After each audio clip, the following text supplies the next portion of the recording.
Hello, and welcome to Back Through the Lens, where two film school friends talk about movies through the haze of nostalgia, the good, the bad, and the ones that aren't quite how we remember them. I'm your host, Rachel, and with me is my co host, Joe. Today's movie is Home Alone. During the holiday season, gathering with your family can be a joyful affair. Sometimes. Sometimes, family can be a big pain in the horse's ass, and being left alone at home could offer some much-needed R&R. When you're a second grader being at home, alone for the holidays, it may not be as relaxing as it would seem. So, something struck me when you were reading that intro. Do you know when you first, what age were you first left home alone? Or were you allowed to start being home alone? Probably, maybe this age, slightly older. Kevin McCallister's age, not like your age. Yeah, my wife lets me stay at home to do this. She makes sure she packs me a lunch, leaves it on the counter. No, Kevin McCallister's age. The 90s were a different time, man. Yeah, I feel like that too.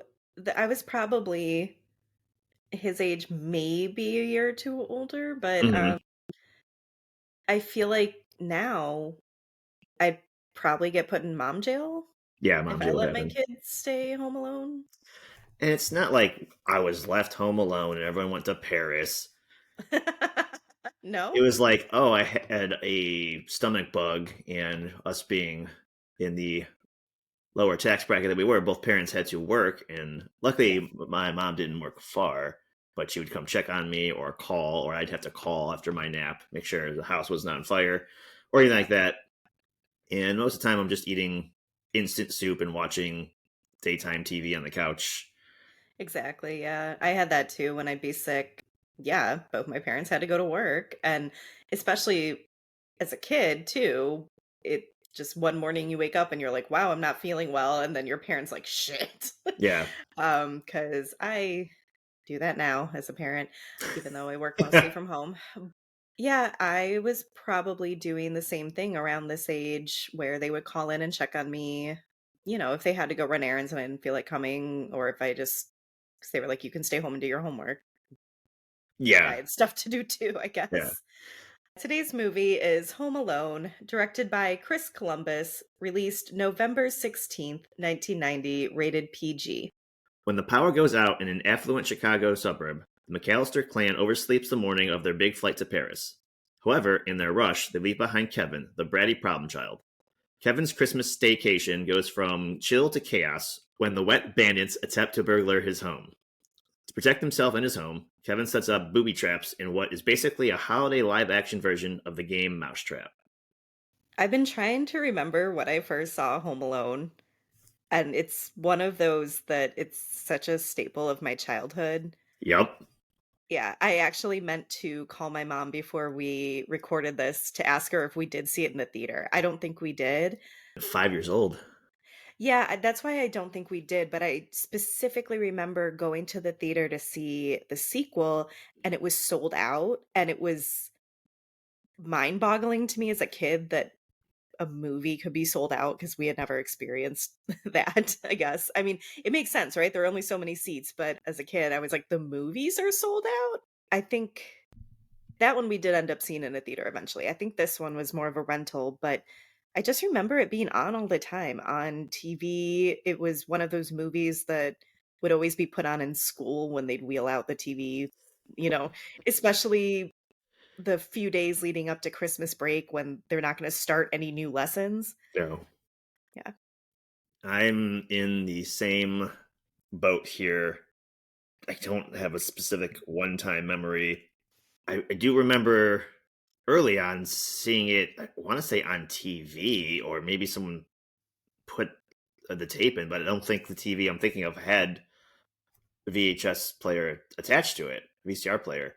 But I remember seeing it on TV in the basement of Mama's house, and all the family's down there. We hung out in the basement, and I remember like thinking the little kid swearing is funny because I was a little kid, Yeah. And but you're like, oh, he's getting away with that. yeah, but it's towards the end when he calls everyone a horse's ass. I was like, they're gonna turn it off, and I don't think anyone else was paying attention to the movie but me. But that can't be the first time because I kind of knew the line was coming. Right. I do remember watching this a bajillion times. One of my cousins is basically like the exact same age as me, and we were really close growing up, just like always like together. Mhm. And this was one of the 5 movies he always watched. Like it was summertime, That's and funny. I'd be oversleep, like sleepover, and we'd have a bowl of popcorn each and watching this movie or its sequel. So that's funny. For me, it was usually just at Christmas time, from what I can remember. But then there was a big gap when I was older that I hadn't seen it for years. And just a couple Christmases ago, we decided to put it on with our kid. And I hadn't seen it in honestly probably 20 years. Wow. Yeah, it just, I don't know. There are so many Christmas movies we watch every year. I think it just never got into the rotation. And then it wasn't something that I was personally interested in revisiting because I just remembered all the kids doing the Macaulay Culkin scream with the hands to the face, and I was like, "I don't know, that feels annoying now as an adult," but it was actually really fun rewatching it with my family, and I don't think I realized what a well-made movie it was, not just a throwaway kids movie, if you Yeah. will. So, I'm almost embarrassed that I went my whole life without realizing this is a John Hughes movie. Really? I feel like John Hughes to me is Breakfast Club, the teen movies in the 80s. I forgot that he had this whole run of family-friendly movies too, and it's also, I guess to me, I didn't realize how many movies he wrote but didn't direct. Yeah, that one always trips me up. Yeah, I had no idea what a long career he had until we started researching him more for this season and how many movies he wrote. I had heard of Chris Columbus before. Like I said, I'm pretty sure he did the film adaptation of Rent, and that was the first time I ever really heard his name because I was a theater kid when that came out and I was so into Rent. All of us were. And I was like, why is that man named Christopher Columbus? That's stupid. Um, Good job, parents. yeah, I know. That's always my pet peeve when people name their kids something like that, and it's like, you really couldn't come up with any other first name. Yeah, Like, he probably got made fun of so much as a kid. I would imagine so. Yeah. But anyway, so John Hughes came up with the idea for Home Alone. I have a quote from him. I was going away on vacation and making a list of everything I didn't want to forget. I thought, well, I'd better not forget my kids. Then I thought, what if I left my 10-year-old son at home? What would he do? So that's the little idea that spawned his initial pass at the screenplay. His son did this really nice 25th anniversary article for Chicago Magazine where he interviewed a bunch of the main crew members. I think it was more so crew than cast. But his son said that he wrote the initial draft of the screenplay in 8 hours. And then that same day, later that day, he had a journal entry where he wrote that he was worried that he was working too slowly. My God. I know. I mean, really, when you look at his filmography, everything he wrote, he didn't direct as much, like I said, but he was insanely productive. Like, we joke around about Steven Spielberg so much on this podcast, and I feel like it's that level of productivity. Yeah. It seemed like from the last episode when we talked about Christmas Vacation that he writes really fast too. Yeah. I feel like in our little podcast universe here, John Hughes is somewhere between the two Stevens we've talked about, Yeah. Spielberg and King, like between his how much he writes, but also he does direct sometimes, so he's kind of in Yeah. the middle. But man, Mhm. and if you're primarily a writer, which if I'm not mistaken, the previous episode that's what he wanted to be. Mhm. Yeah. That's how he's making his money, and he also successfully dipped his toes into directing. Yep. Sorry, I'm just when you said the two Stevens, I thought about that time that Stephen King was on the boat and couldn't write back. All right. So poor John Hughes, who doesn't think he's productive enough. I'm pretty sure he had a working relationship with Warner Brothers already because of the National Lampoon movies. If I'm remembering correctly from the last episode, they were on board to finance and distribute Home Alone. He had promised the studio that he could get it made for under 10 million, and that was part of why Warner Brothers was okay with this. But secretly, he was meeting with 20th Century Fox in case he could not keep that promise, and Warner Brothers dropped it.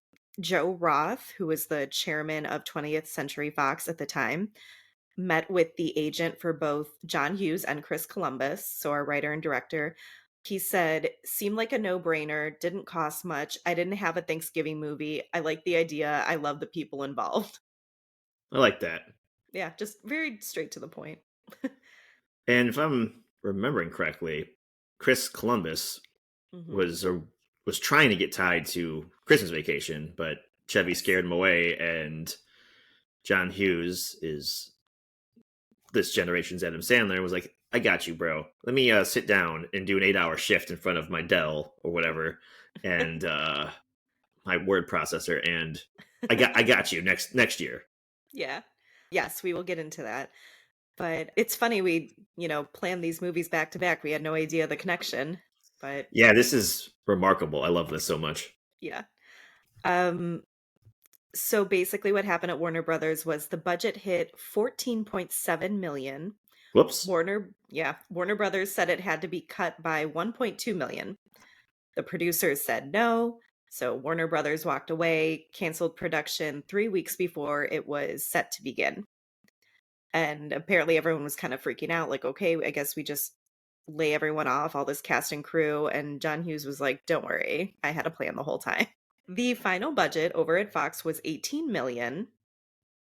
And when we talk later about how much money specifically, like the exact amount of money this movie grossed, Warner Brothers was probably kicking themselves so hard. Yeah.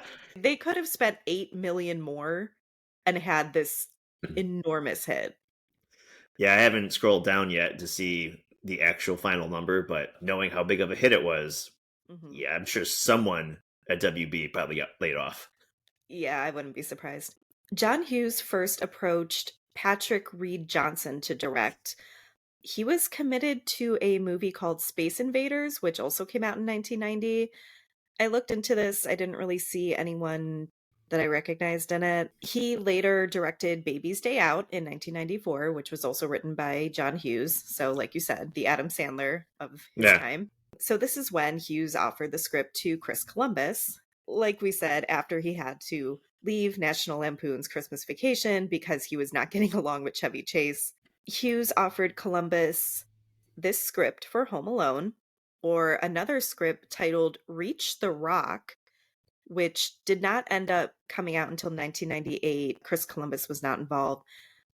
I just wanted to mention, I looked up this movie because I had never heard of it. Obviously it's a John Hughes movie that I had never heard of. Right. It's so dark. It's about these two, either teenagers or young adults, these two boys who are just hanging out, like down by the river, like having some drinks. I know. What? and they dare each other to swim across the river. First one who can reach the rock that they point out on the other side of the river wins. One of them drowns, and it's about how haunted the other one is by kind of being responsible or feeling responsible for his friend's death and how the small town treats him afterward. And I was like, I'm just thinking of Chris Columbus reading both of these and being like, I will take the Happy Christmas movie, please. So, first of all, what? I know. Um, Reach the Rock, by your description, sounds like a Stephen King short story, quite honestly. Yeah. But looking at the year, 98, and just the title, just those two alone, I'm like, this would have, like, probably been in the same release ballpark as the Nicolas Cage movie The Rock, which is kind of confusing. Um, Yeah, I mean, I don't think Reach the Rock really did well considering we no. had never heard of it. I didn't really recognize any actors that were in it. I think the guy who directed it, it was his one and only film. Oof. Um, What a yeah, downer. so it's funny because the quotes from Chris Columbus were all about how much he enjoyed Christmas set movies. Like you had mentioned, he was so excited to do Christmas Vacation because he just always wanted to do a Christmas movie. And also now understanding what his other option was, I was like, yeah, I'm not surprised you picked Home Alone, even if you weren't really in love with Christmas. Yeah. So, again, showing my lack of knowledge here, did you know that Chris Columbus wrote Gremlins? I thought, oh, maybe I was thinking of the director. I don't think I did. I think Joe Dante directed. That was the name that popped in my head, but I'm Okay. like, oh, wait, that might not be the writer. He said he really likes, Chris Columbus really likes setting stories at Christmas time because he feels like you can have these really high highs where you're really happy and cheerful and cozy, spending time with your loved ones, or you could be at your lowest points emotionally where maybe you're alone, maybe it's bringing up, bad memories of your family. He really liked setting Gremlins at Christmas because he liked the contrast of something really scary happening during a really cheery time of year.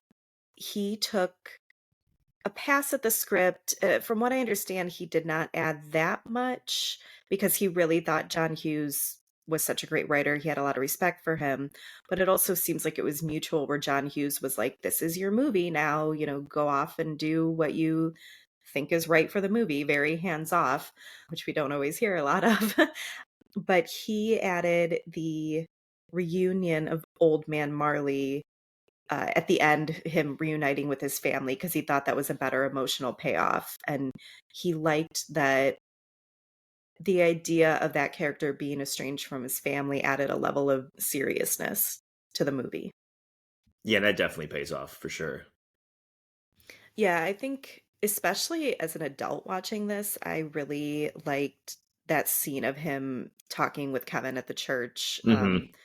And yeah, and of course, as you said, someone who's grown up now, who has a kid, it pulls at the heartstrings in a totally different way. Whereas as a kid, I was probably just like, all right, this is boring. Get to all the booby traps. Yeah, that's just the boring scene is when you're 8. Yeah. So for casting, John Hughes had suggested Macaulay Culkin from the very beginning. He had worked with him on Uncle Buck, which was a John Candy movie, in case anyone doesn't know. John Candy has a cameo in Home Alone. There's a particular scene in Uncle Buck where Buck leaves a house temporarily unattended, and Miles, which is Macaulay Culkin's character, assumes guard duty, staking out the front door mail slot for potential intruders. I have seen Uncle Buck, but a really long time ago, so I don't really remember this scene in particular. But apparently, this was the scene that John Hughes had in his mind that convinced him that Macaulay Culkin could do this type of role through a whole film. Yeah, I feel like I've seen Uncle Buck once, maybe, and in and out of it, like it was on, but I was too young to pay attention. I was probably playing with toys. I don't remember the scene. So I know I've seen a lot of John Candy movies, and like you said, probably parts of John Candy movies that were always on TV. We do watch Plane, Trains, and Automobiles around Thanksgiving every year, but that's the only John Candy movie that I really am that I'm very familiar with. And after reading so much about him in this research, I actually want to go back and watch all of his stuff. And there's a documentary about him too that his children made that just came out. Yeah, I haven't had the chance to watch it yet, but I've heard very good things. Same, yeah. Okay, so John Hughes is really gunning hard for Macaulay Culkin. He like I said, he did stand back, kind of let Chris Columbus take the lead as he was the director now. Chris Columbus said something like it was his job as a director to audition other actors for the Sure, part. of He didn't want course. to, he said he trusted John Hughes and his instincts, but he still wanted to, cast a wide net. He finally agreed that Macaulay Culkin was the right choice after meeting with him. He claimed that he probably met with about 200 child actors, Wow. which is insane. Yeah. A young John Mulaney was asked to audition because he was in a like kids comic group. But basically his parents told him no. Oh. Yeah, I don't know. I wonder if there's any regret there. Yeah, well, John Mulaney, for his part, I did find a quote from him saying, as a kid, he was disappointed, but Macaulay Culkin was right for the role and all that. I guess I'm not sure why his parents said no. Maybe they thought it was just too much for him to be in a big studio movie because it sounds like he was just in a local comedy group at that time, not actually working as a child actor. yeah, that would make sense. My first thought was maybe these parents were smart and read the entire script, unlike some of our other cast Yeah. members of previous episodes. And they're like, I don't like the violence for my child. I don't like the swear words. Like, we're going to say Yeah. no respectfully. But who knows? I mean, I don't know them, obviously. Right. You don't. You don't know John Mulaney's family. We're Oh, estranged. right. The role of Harry, which eventually went to Joe Pesci, was apparently offered to both Robert De Niro and John Lovitz. Huh. Could you just imagine the different directions this could have taken? Yeah, I feel like, to me, De Niro makes more sense. Not than Pesci, but like out of the two that were offered, the other two, because, we have a straight man and funny man. Mhm. Lovitz, I cannot see. I can see him in this movie, sure, but like as Marv. John Lovitz, yeah, I think I could see that. I mean, I like who we have, but if I'm recasting John Lovitz anywhere in this movie, it's not Joe Pesci's character. Yeah, it's funny to me when I read that, I was like, I feel like this part was made for Joe Pesci. It's Yeah. funny. It's funny how things work out like that when you're like, you can't imagine anyone else in the role, and it's, I don't know, the fifth actor they went to. I can see John Lovitz in Home Alone, but in one of the sequels that we'll talk about later, because they just put anybody there and see what stuck to the wall. I feel I French Stewart's in one of them. God damn it! I know. Yeah, I was gonna say I could see John Lovitz being in this kind of movie, I guess. I'd have a hard time seeing Robert De Niro, but then he did start doing kind of like kids and family movies as he got older, so I don't Yeah. know. I don't know if that was in 1990 though. No. Okay. Daniel Stern, who plays Marv, he actually had to drop out of the movie after he got the part because the production time had been extended by 2 weeks. I think it went from a 6 week shoot to they realized they needed 8 weeks, but they weren't going to increase the actor's pay. So he left. He was replaced by an actor named Daniel Roebuck, who I am not familiar with. I looked him up. He was eventually fired because Chris Columbus felt he didn't have chemistry with Joe Pesci, and they apparently worked something out to bring Daniel Stern back. Daniel Stern, I read interviews with him where he had said he really, really wanted this part, and he was worried that he screwed up his audition. It was the first time he ever called a director or a production whatever and asked them to come back and re-audition, and Chris Columbus let him, but he said, by the way, I was already going to give you the part when you walked out the first time. uh, Nice. mhm. And also Daniel Stern and Joe Pesci already knew each other and had a lot of respect for each other. They worked on a movie called I'm Dancing as Fast as I Can in 1982, where so from what I understand, at least from IMDb, this was about, I think, a real story about a woman's drug addiction, and she ends up in some sort of mental hospital, it sounds like, because Daniel Stern made it sound like he and Joe Pesci were playing other patients and they were cracking each other up, like just trying to be weird in the background. But they actually ended up being cut from the final movie. So, Oh. Hmm. Also, that title is very misleading to that plot. right. Yes. I was like, oh, it's some sort of like maybe rom com or something. Oh, all right. Well, I don't know. A lot of these movies I look up because I'm like, I have no idea what that is. And then I look them up. I'm like, okay, that's I know a little that. bit more, and I don't want to. Yeah. Yeah. Throw this on the pile with Reach the Rock. Oh no, the rock pile. The Rock. the character of Uncle Frank, the I guess I feel like the only other family member that really stands out to me because he's such a cheapskate. He has a few good lines. It was actually written for Kelsey Grammer, who at this time he already would have been famous for Cheers, the TV show. Right. I don't think Frasier started yet. I don't think Um, so. it was surprising to me that they I guess I wouldn't have thought Kelsey Grammer would even really consider such a tiny role. 'Cause it's a memorable role, right? Like I said, he has some good liners, but it's not big at all. No. I just can't picture how serious Kelsey Grammer is known for, and, like, Uncle Frank is not unserious, but he's a little bit over the top, but that's what makes that character great. Mhm. Well, see, I think about him doing Sideshow Bob and The Simpsons, True. so I think he could do it. Yeah, that's true. Fletcher Bob's also Especially very serious, though. well, like, when he calls Kevin a little jerk, like, "Look what Yeah. you did, you little jerk." I could see him delivering that line. I can, yeah.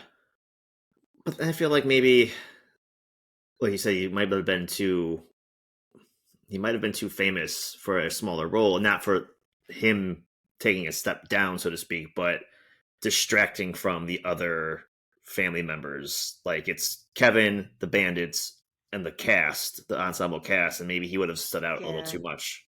that is true. But, yeah, he wasn't available, so, doesn't really matter anyway. I was probably recording an episode of The Simpsons. In 1990? Hell yeah. Okay. You know, I don't know when sure. Sideshow Bob entered the chat, but Simpsons were definitely around. I was watching them. Okay. I'm just gonna take your word for this, I don't know. I promise. There is a lot of discussion on casting the right house, which is how they Important. put it, right? So it was important to find a house that was spacious enough inside and outside for the pranks to work, because you have obviously both inside and outside pranks that you have to set up. It had to have the windows so that the scene with the mannequins and the Michael Jordan cutout would work. You also had to have a spacious enough backyard that the treehouse rope thing would work. They did end up building the treehouse themselves, but and I think they took it down after production too. Something that would work for all the stunts while also being visually appealing, to use their words, as well as a house that could be fun to be home alone in, which is what Chris Columbus added.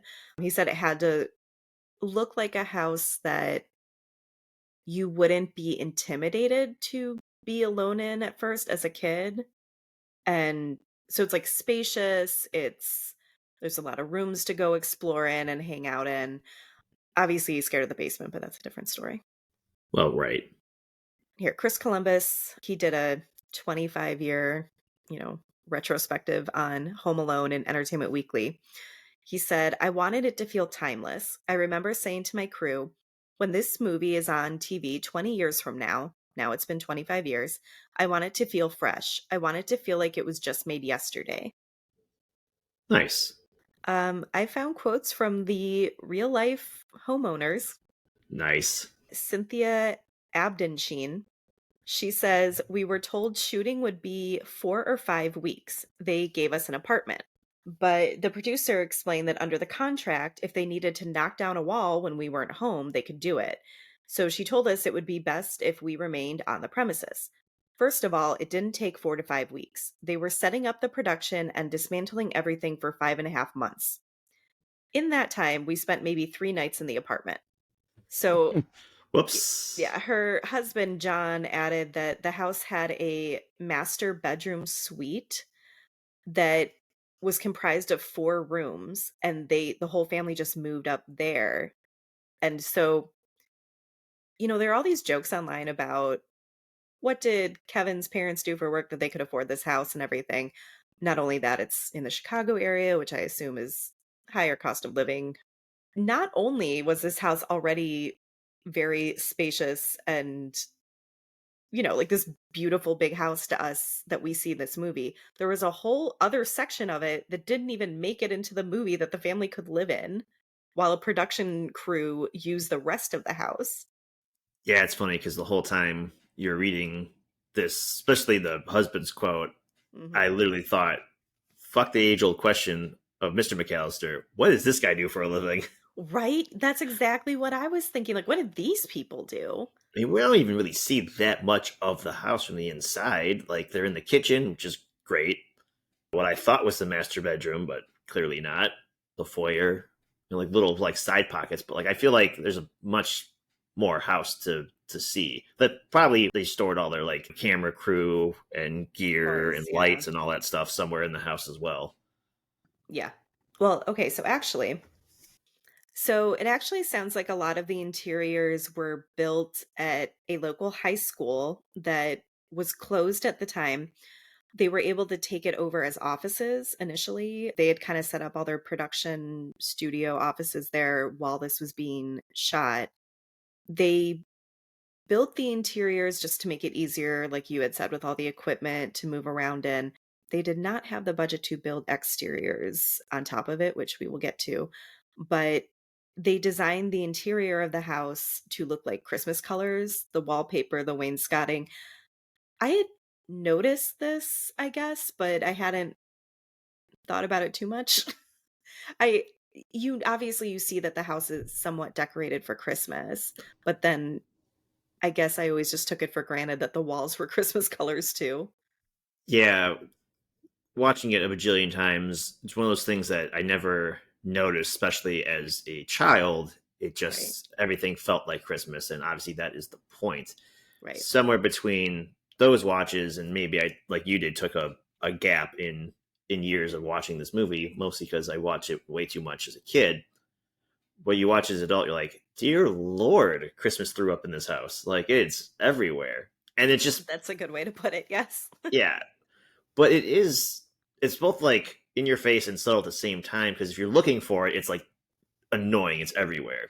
Mhm. But when you're watching it, especially the first time, it just really triggers your subconscious to like really dig at that Christmas feel. Everything's green and or red. Right. The cinematographer, Julio Macat, I'm worried I'm butchering that name. He said he wanted to shoot everything from low, wide angles because he felt like that's how kids viewed the world. They also felt like kids see everything very amplified, so they made lights brighter. The way they put it is they took everything up a notch. It's kind of the reverse of when you go back to the house where you were raised and everything seems so small. That's how he described it. I like it. Makes Yeah, I sense. do Yeah. too.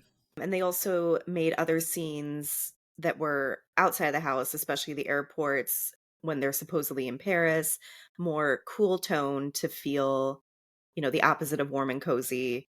The house is supposed to be warmth and make you feel like home. And they purposefully made the other places not. I can definitely picture the scene in Paris or like at another brother's apartment. I don't know who this relationship is, I forget.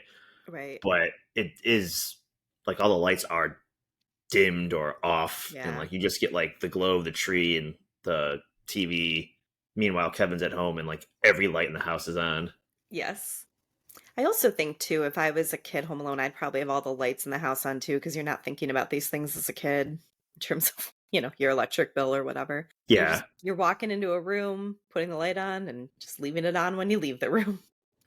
Yeah. especially if you're scared of the dark. I just wanted to point this out in case I forget later. The cinematographer, Julio, is Italian. He has family in Italy, he said in an interview. And when they were talking about it being a big hit, even in other countries, he said the Italian title for it is Mom, I Lost the Plane. What? I know. I lost the plane. All right. I just, I was alone doing these notes and I could not stop laughing at that. And I was like, is it really that funny or am I just really tired? But I'm glad you thought it was funny too. It's just the translation there. He I lost don't the know. plane. He lost the plane. I feel like that would work better for the second movie, honestly. Yeah. Hmm. I don't know. Anyway, for our score, a composer named Bruce Broughton was originally supposed to do the score. He had worked with Chris Columbus on a movie called Young Sherlock Holmes in 1985. Chris Columbus wrote that movie and he wanted to bring him on to work with him again. However, once they came to Bruce and they were like, okay, the movie's shot, do your thing, he had to drop out because he was on a tight deadline with Rescuers Down Under, Nice. yeah, which came out the same year. Steven Spielberg got Chris Columbus in touch with John Williams. Well, there he is. There he There. is. He's like, hey, guys, listen, you haven't talked about me in a few episodes. Yeah, and obviously everyone was incredibly excited that they got John Williams to do the score. For people who might not know, he did the score for Jaws, Jurassic Park. Mm-hmm. Mm-hmm. I mean, help me out here anytime. If you've seen a Steven Spielberg movie, you've heard John Williams. Also Star Wars. Oh, of course, yes. Filming was February to May of 1990, so a very quick turnaround because this was released in November. Right. And it was originally planned to be released the weekend of Thanksgiving. So it was, even though we ended up getting moved up a week, it was planned for a November release. Joe Pesci was allegedly difficult to work with. He preferred to start his day with 9 rounds of golf.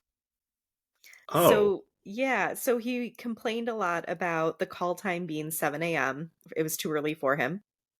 From one article I read, he grabbed the assistant director by the collar one day on set, and this resulted in the call time being moved back to 9 a.m. so he could go play golf. what the fuck? I know, I was a little surprised at this. However, this made it more difficult to shoot as a whole because Macaulay Culkin, because he was a child, could not work any later than 10 p.m. Mm-hmm. And this was also very difficult when it came to shooting things that happened at night because, you obviously only have so much time with your main actor, especially since they then had to start even later to accommodate Joe Pesci and his golf. Catherine O'Hara, who plays Kevin's mom, said that sometimes they'd be shooting close ups of her at 1 a.m.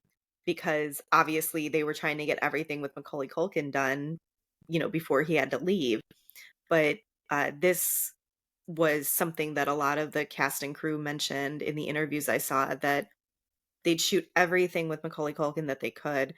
And then any coverage, they call it, with other actors, any close ups, whatever, would be done totally later. And they would have like a tennis ball and a stick to stand in for Macaulay Culkin so they knew where to look, or like, you know, what direction Macaulay would be in if he had been there. Chris Columbus, I think, stepped in and did Macaulay Culkin's lines on set sometimes. I also read something that apparently Chris Columbus likes to wear roller skates on set. It's like a thing. Hmm. I only I only saw it in one article and I could not confirm it, Sure. but something about it's easier to get around on set. I guess he gets around faster than walking, but this I'm. apparently helped a lot to endear Macaulay Culkin to him because that's obviously pretty silly. I mean, out loud, yes, wheels are faster than just being on, your regular feet. Right.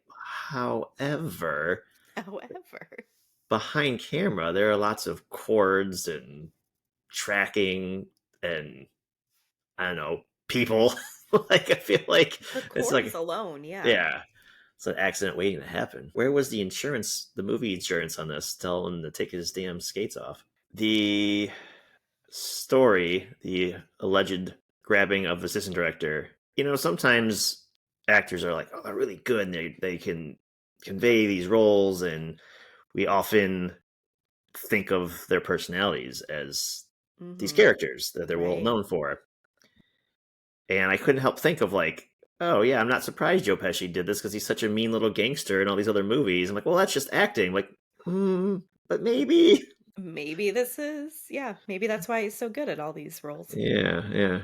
I know, I do get what you're saying there, yeah. Oh, I also heard that he kept swearing on set because he wasn't used to working with children. I mean, that's fair. I mean, I personally have that problem. I mean, I guess I do too, yeah.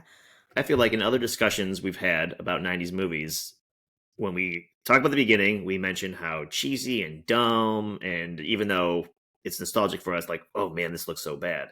I did not feel this way for this movie. Yeah, this was actually a well-designed credit sequence. It all kinda comes together and creates the Home Alone, title, logo, whatever Yeah. however you wanna put that. Yeah. This was you're right, this is probably the first time I watched something and wasn't like, "Wow, this is really cringy." Hmm.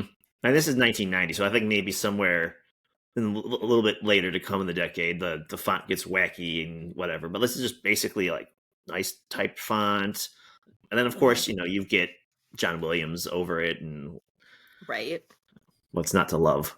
Mhm. How old were you when you finally realized that the cop in the beginning of the movie was one of the wet bandits? Probably right away. I don't know. Okay, I did not. I But feel like that. Yeah, I mean, probably as I watched it more, yes, but yeah. at least the first time I didn't really think about it. Question about your question. Do you mean the first time watching it, the cop is there, and I go, "That's the bad guy" later, or I realize that later the bad guy was the cop Yeah. You realize that, oh, that was the cop in the beginning because he was staking things out. right away? Okay, no. Well, I was not a to, perceptive child, apparently. well, uh, I I call it the game or my game, but my wife and best friend will make fun of me for like I'll see like someone's earlobe, like, oh, that's so and so. He was in this movie. Like, how could you know that based on their earlobe or eyebrow? And so maybe that superpower started as a child, but I also think maybe because I didn't see this in the theater, maybe TV spots for it. They show the beginning, they show the wet bandits, and maybe I put the two together. Well, when I saw Harry with Marv, I'm like, oh, that's the cop from the beginning. I get what he was doing. Gotcha. Okay.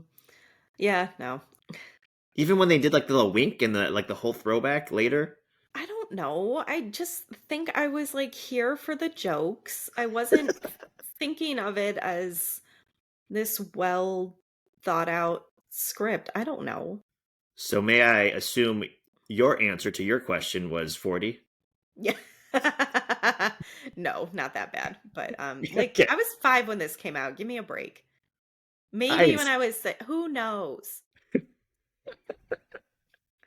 Anyway, so Joe Pesci did say in an interview with People in 2022 that when it came to working with Macaulay Culkin, aside from, I guess, him swearing in front of him all the time, I intentionally limited my interactions with him to preserve the dynamic and made sure not to come across on the screen that we were in any way friendly in order to maintain the integrity of the adversarial relationship. Basically, what he's saying is he was like method acting and still mean to Macaulay Culkin on set so that he would be, like, really scared of him when they came time to film their scenes. mean, that makes sense, sure. But I feel like that's half true because I feel like just again hearing these alleged stories, I feel like the other half truth is that he couldn't be around him because he was swearing too much and he might grab him by the collar. Right? I Well, mean, yeah, like, and what do you mean that's I can't play golf, you little kid? You can't. You don't have to go to bed at 10. Yeah.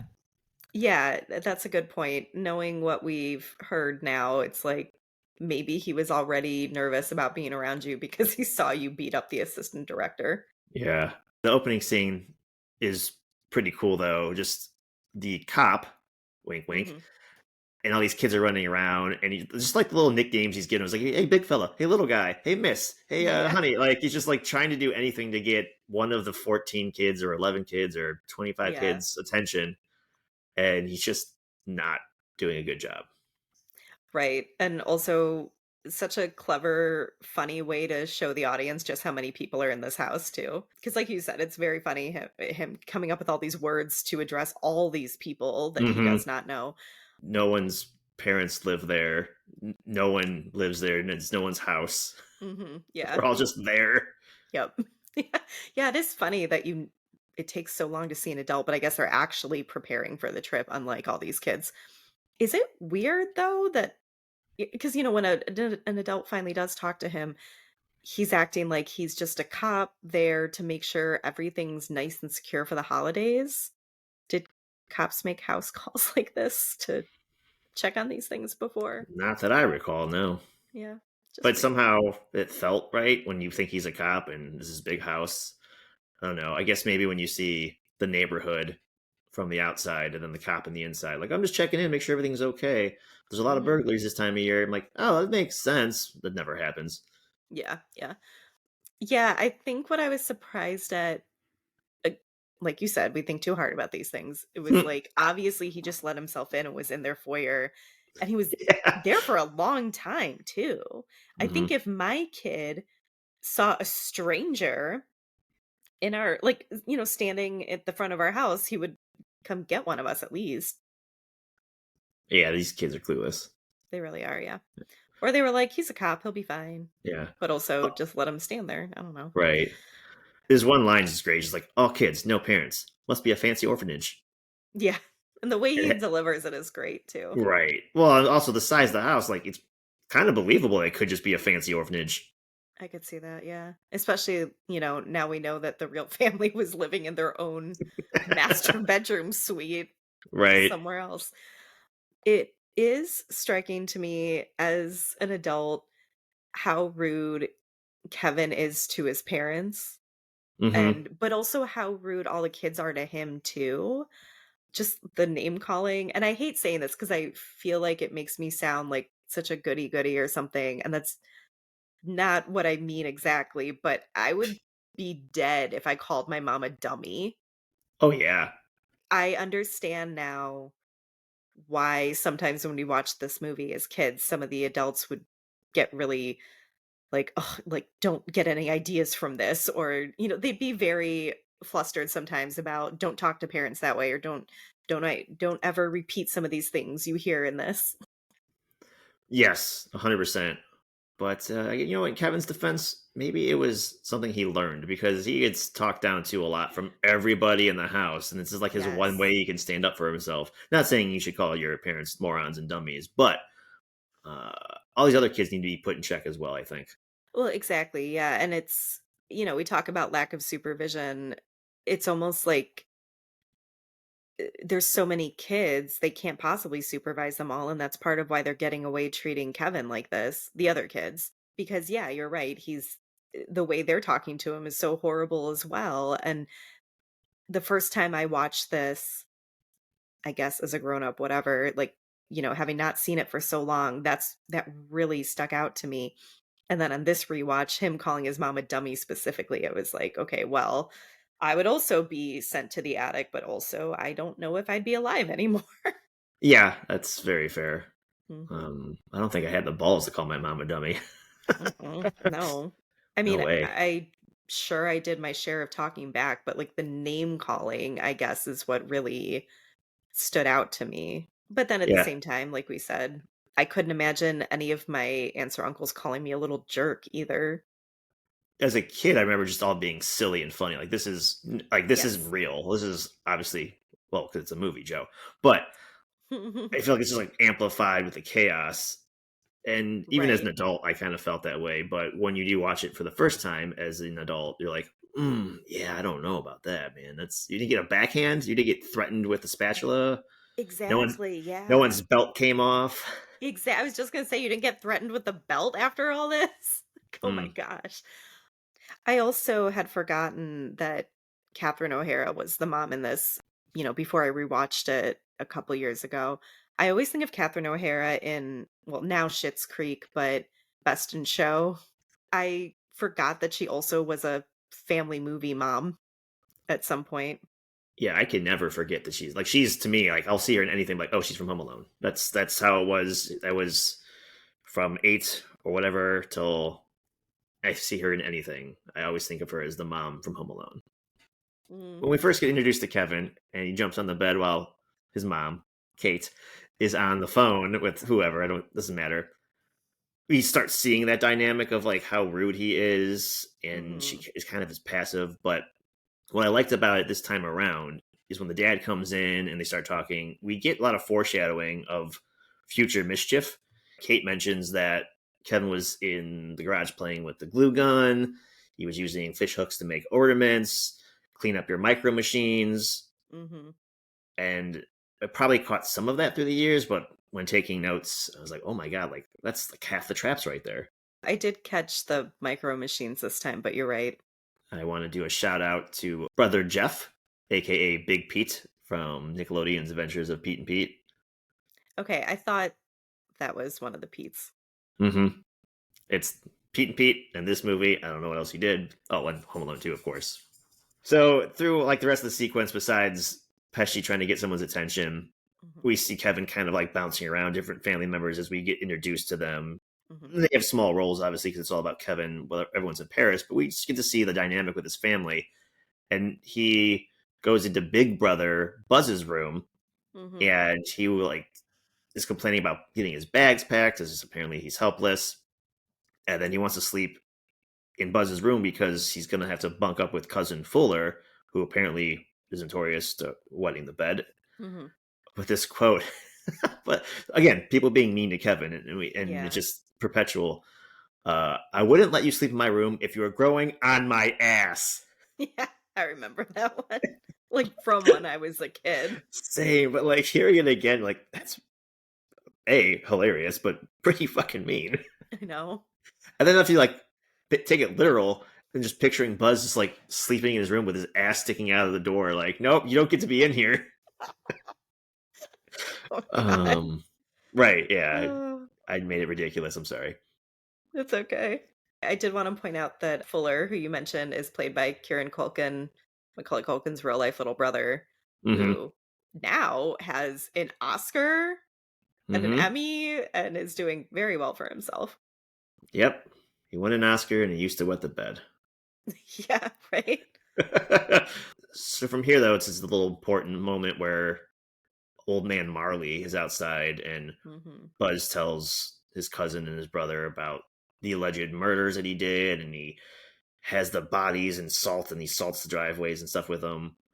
I mhm, just really love when I was a kid. I did get scared at this point, like oh, and like everything changes. Like we talked about the mood with the lighting and how Julio set that up to make everything warm. mhm, Buzz's Room is a horror movie, not just because a tarantula, mhm. but I think the whole room is only lit by his like little fish tank that Like the the tarantula's in. terranium. Thank you. I Is that couldn't what think of it that is? word. Okay. Yeah. That's okay. Jesus No, Christ. I always think of fish tank too. It's just like it's Yeah. a fish tank, but with no water. It's fine. Yeah. But like everyone, including Kevin, they're all underlit, Yeah. and I know it's a really cool moment, and it just for a beat, the vibe of the movie changes, and then it goes back to Mhm. like chaos. And going back to what you said at the beginning, I remember being legitimately scared of Old Man Marley as a kid. Hmm. Buzz did a good job with his story. Yep. Yep. But then also as a kid, I was always like, wait, why is he just out here salting his drive if everyone knows he's a murderer? Well, Buzz tells you there's not enough evidence, and finally the pizza arrives from Little Mhm. Nero, and I loved, even as a kid, not knowing what like repeat jokes were, but obviously understood the concept. Like the statue that gets knocked over, we see that like 10 times in the whole movie, Yeah. 5 times from the pizza delivery place. I know I'm exaggerating numbers, doesn't matter, but that's one of those repeat jokes that to this day I still love. Yeah. I appreciate it a lot more as an adult. I don't know if I even noticed all of the hits when I was a kid, but yeah, as an adult, I definitely thought this was funny, especially the way the pizza delivery guy reacts, like, just, "Oh god, like, Mm-hmm. I gotta do this too." Gonna I get like in how trouble. Right, exactly, I like his response to it. Oh, I did notice too that Kevin is on beds with his shoes on, and I hate that is my one big pet peeve in, like, movies and TV shows, because I mean, apologies to anyone out there who does this, but I don't know anyone in real life who lays on their bed, jumps on the bed, whatever, with shoes on. Yeah, that's odd because again, if I called anyone of my parents a dummy moron, I'd get in trouble. If I had my shoes on the couch or bed, I feel like I'd be in equally as much trouble. Like Yeah, I take my shoes off when I get in the house because A, just why have shoes on all the time? But B, yeah, putting them on a bed is like a sin. It's like, ugh, dirty shoes. I sleep yeah. there. Yes, and it feels weird enough to me to walk around the house with shoes on. It feels wrong, but that's how we grew up. We took our Right. shoes off when we got in. We never walked around the house with shoes on. So to be on the bed with your shoes on is a whole different level to me. I think like light bulb moment. I think it's supposed to make us feel that way because how rude he is to his family members, especially his parents. It's almost like a disrespect thing because his shoes are on. Well, that's And true. I feel like I came to that conclusion just now because while you were talking, it kind of made me think of the Dave Chappelle skit where he plays Rick James and he's putting his dirty boots on Charlie Murphy's couch out of disrespect. That's funny. And to be fair, Mr. McAllister can probably buy lots of beds. Oh, of course. Mr. McAllister, I think, can buy whatever he wants. Hmm. One other note about this opening scene, too, I don't think it's that weird that an 8-year-old would need his parents to help him pack for a trip to Europe. Right. Yeah, especially because the feeling I'm getting is that this is his first trip. Yeah. And I get, there's this through line where the siblings don't think he ever does anything for himself, but he is still pretty young. Hmm. And I mean, I've traveled with my kid quite a lot at this point, much more than I ever traveled when I was his age. And I would never expect him to pack his own stuff and not even have a hand in it. I feel like when I saw this, I was maybe his age or younger for the first time, and I was like, yeah, because I had to go on a European vacation, Well, and of I was like, course, right? yeah, it's like, yeah, how do you pack for that? What's the weather like? I would remember two things like underwear and a toothbrush. Probably, I'm set, I guess. That's a good point. I wouldn't even know. I wouldn't have even thought about the weather. I would have just been like, here are my clothes. Yeah. I wouldn't even taken that into consideration. So the power goes out. They Right. wake up. You have the frantic, everything's sped up, which is great. They're getting ready. Blah blah blah. I love when how well, actually I love how they are awakened because the taxi service that's supposed to be there at 8 a.m. sharp knock on the door. That's what wakes him up. But a little quick cut that I love is the second car of the taxi service. He's fixing the statue because he's clearly he knocked it over. He's like Yeah. setting it back up, and they're bitching about how heavy it is. Yeah, I do think this is really clever how the neighbor kid comes over and starts, bugging the drivers. And that's how the head count gets messed up. When I watched it back, recently, my son kept asking us, "Well, how did they just like leave their kid at home? How do they not realize that they don't have their kid?" And we were like, "Well, we only have you. So if we suddenly didn't have you with us at the airport, we would obviously notice. But like, look how many people there are. Look at how chaotic it is. And then look at how she miscounts because this one kid starts going through their luggage." This kid's the fucking worst. I Like, mean, he doesn't help matters. well, so there's the great plot device of them counting him, like you said, and Hmm. he's same height and like I think he's wearing the same hat, or maybe I'm making that up. But even as a kid, I remember like this kid is annoying. Like he wouldn't shut up. These those poor Yeah, I know. drivers. It's like, I don't know, kid. I just trying to work here. Yeah. Say Just, 4-wheel drive. And then, just as bad as having your shoes on the bed, this little punk is going through someone's stuff, yes, that too. and then has the audacity to ask them to bring him a souvenir. Yeah, I caught that this time. Bring me back something French. Mm-hmm. Hmm. I really like the scene where they're running through the airport. Run, Run, Rudolph is playing. I just think that's so the epitome of a Christmas movie. The frantic chaos of either trying to get somewhere, shopping, whatever, trying to meet some deadline, and happy Christmas music is playing. You can definitely tell the kind of Christmas movies we grew up with when this is sort of a hallmark for me of Christmas movies. 100%. Yeah. And, obviously, well played with the song choice, Hmm. haha, you know, Yes. but it works. It's great. Hmm. The actress that plays Tracy, her name is Senta Moses. She gave an interview where she said this was a really difficult scene to film because they were told to run at full speed as fast as they could, but they kept bumping into each other, and she likened it to a multi-car pileup. At least, the McCallister family. She said there were, I think she said thousands of extras, and they were all choreographed and very detailed. But for the family, the actors, they were like, just run at full speed, run as fast as you can.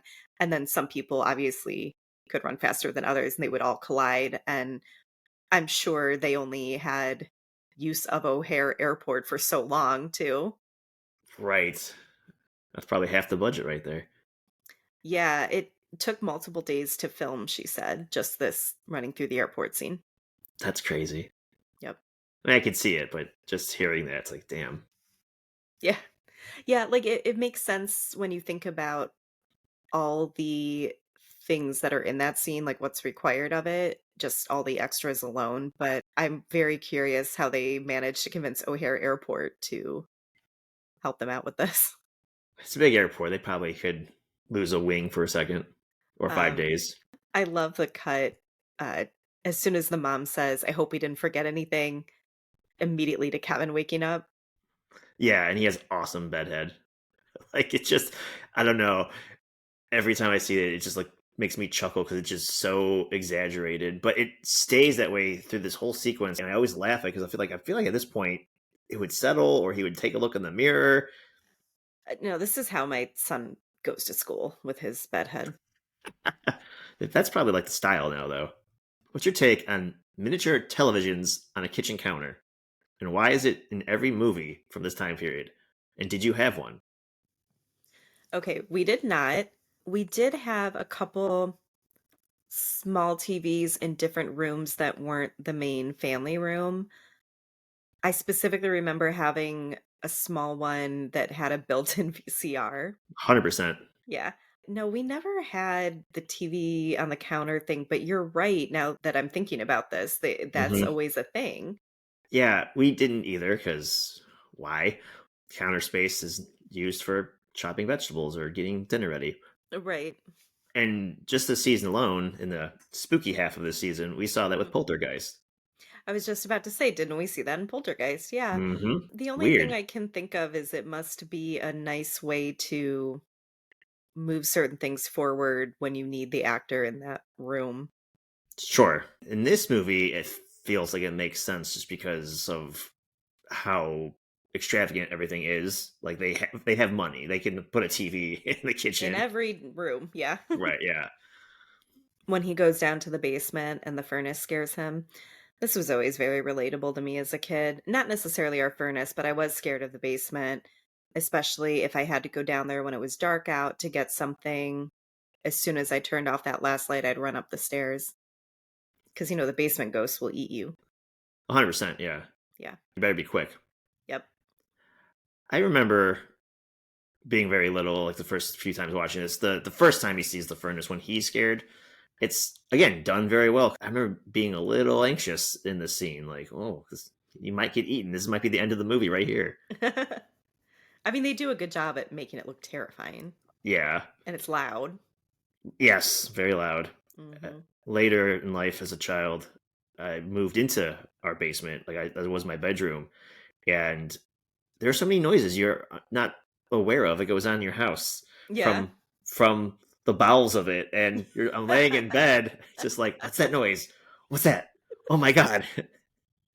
My dad had to explain all these noises to me. That's so funny. Yeah, Kevin starts going through the house and through people's things because he can, and Buzz has this like army lock box in his room, and he just starts taking shit out of it.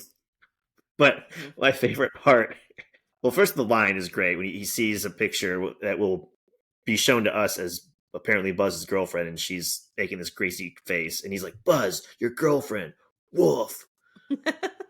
But before the reveal of the picture, it's just Kevin's face when he Mhm. grabs it, and his face.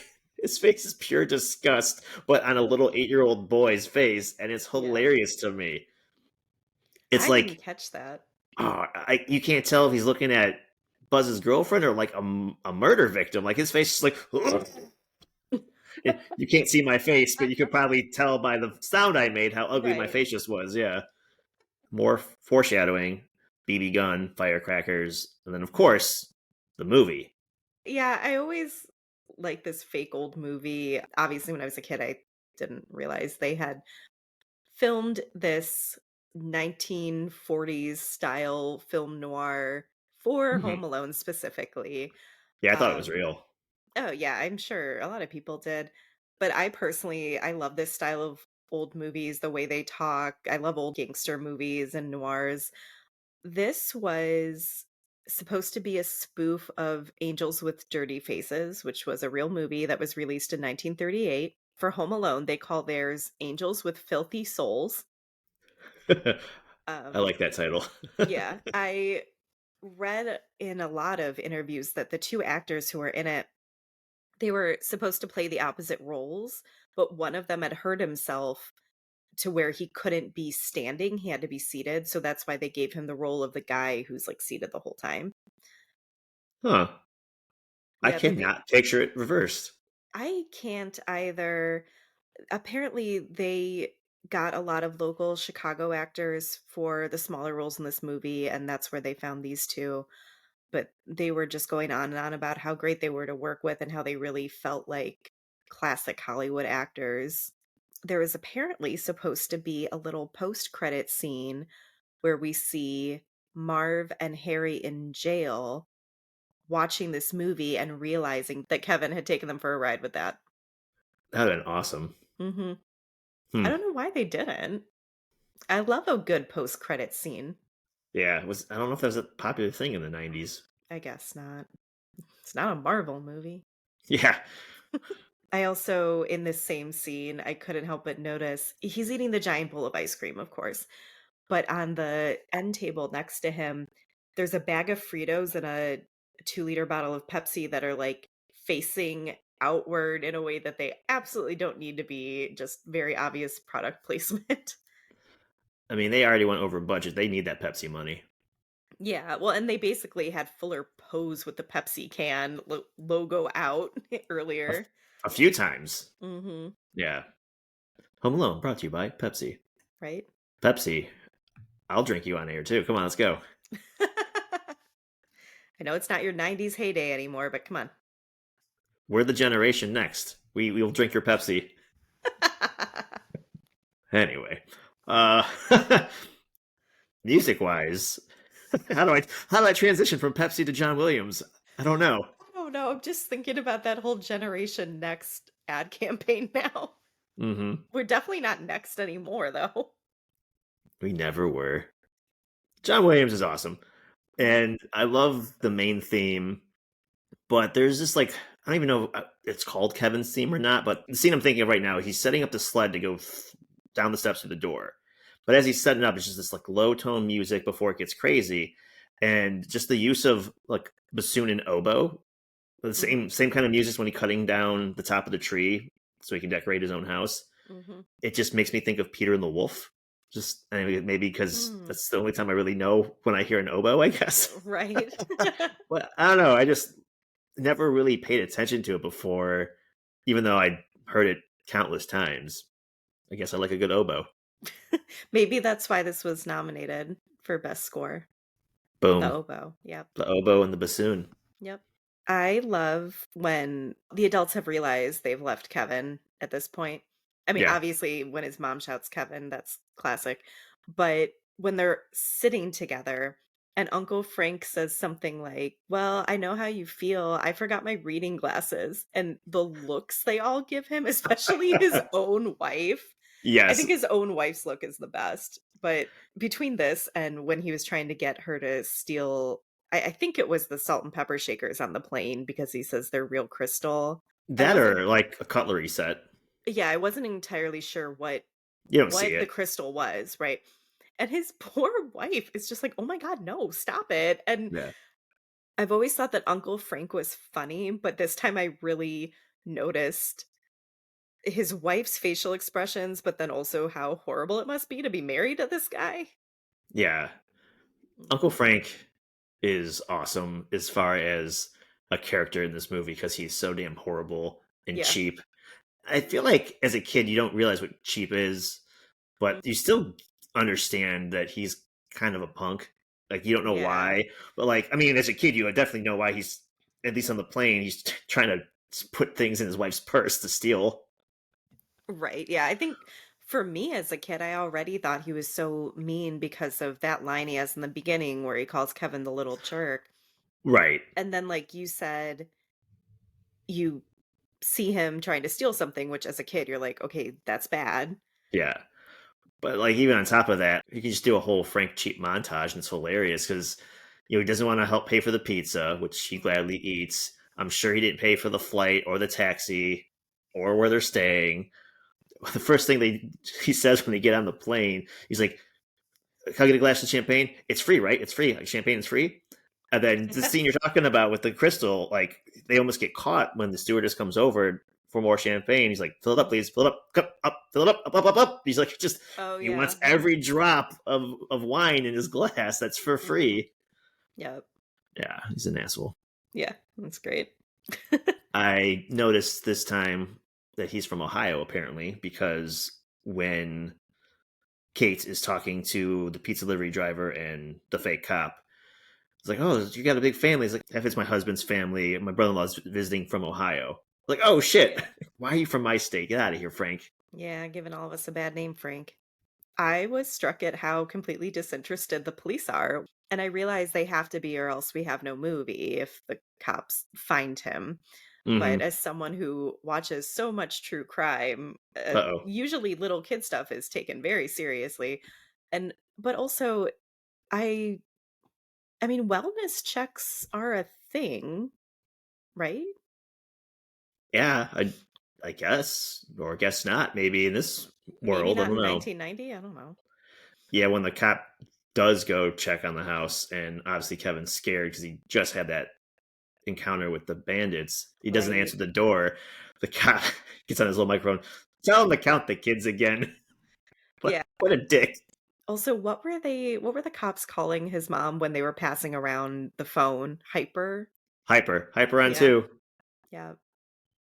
I hate that for her as a mom because if anything ever were to happen to my kid, I would also be quote unquote hyper, but Hmm. it's funny. Hyper on too. Yeah. Yeah, I've always thought the fact that they left this in the movie is crazy. But like the one dude's eating the donut and a chunk falls out or off and like Mhm. lands on the mouthpiece of the phone. It just like stays there for a shot or two, and then eventually just falls off naturally. It's so weird. So we get to the point where, Kevin's doing his post-shower routine Hmm. and he does the aftershave and slaps his face and screams. I did not understand when I was a kid why he was screaming. I don't think I understood what aftershave was, but I remember the kids at school doing this constantly, the Yeah, screaming. Well, there's even a part where there's a montage of him running around the house and he kind of goes right up to the camera and yells in the camera too. But he does a lot of screaming in this movie. Yes. I mean, yeah, that's true. But this was just such a thing, and it's like when I was older and people would quote Adam Sandler movies at school or something, but all I could think of because in my life right now, all the kids at the bus stop in the morning are doing the 6-7 thing. I like how Kevin screams so much because as an adult, it's funny. It's like one of the things he does, but it's how Mhm. he does it. But like he does a thing where he screams in a standing position, turns 180, screams again before he Mhm. runs off. It's just like this little like almost like a temper tantrum, but not quite. The shaving thing.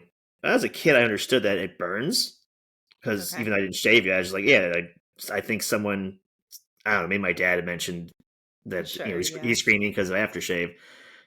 So I'm like, oh, okay, I get it. It's funny. He's burning his face. He wasn't prepared for it. Mhm.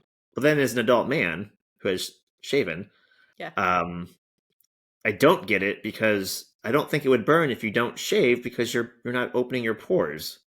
Right. If, And making the micro cuts or whatever. Yeah. yeah. No, I had that thought too. Okay. Chris Columbus said that Kevin putting his hands on his face was improvised. The scream was in the script, but it didn't have any real direction as to how it would go down. He talked a lot about Macaulay Culkin being such a natural, and this was one of his examples that he just sort of knew how to play it right. I mean, it makes sense. He's literally using those same hands to apply the aftershave, so it's like they're already there. Yeah. This is also when we see the spider crawl through the bathroom, I believe, and you know for sure that it's out and about, and Oh yeah. Oh, it's everywhere. obviously I hate it, so Yeah. that's all. It's just random shots of the spider, just for you. Just for me. Yeah. It struck me when he's the scene where he goes and tries to get a new toothbrush, I remember obviously that he backs away slowly because old man Marley comes in, and I remember him asking the cashier if it's recommended by the American Dental Association. Yeah, I forgot how upset everyone is about this one single toothbrush, and obviously he's a kid. You could kind of assume maybe that he had made a mistake or something, or like got separated from his parent.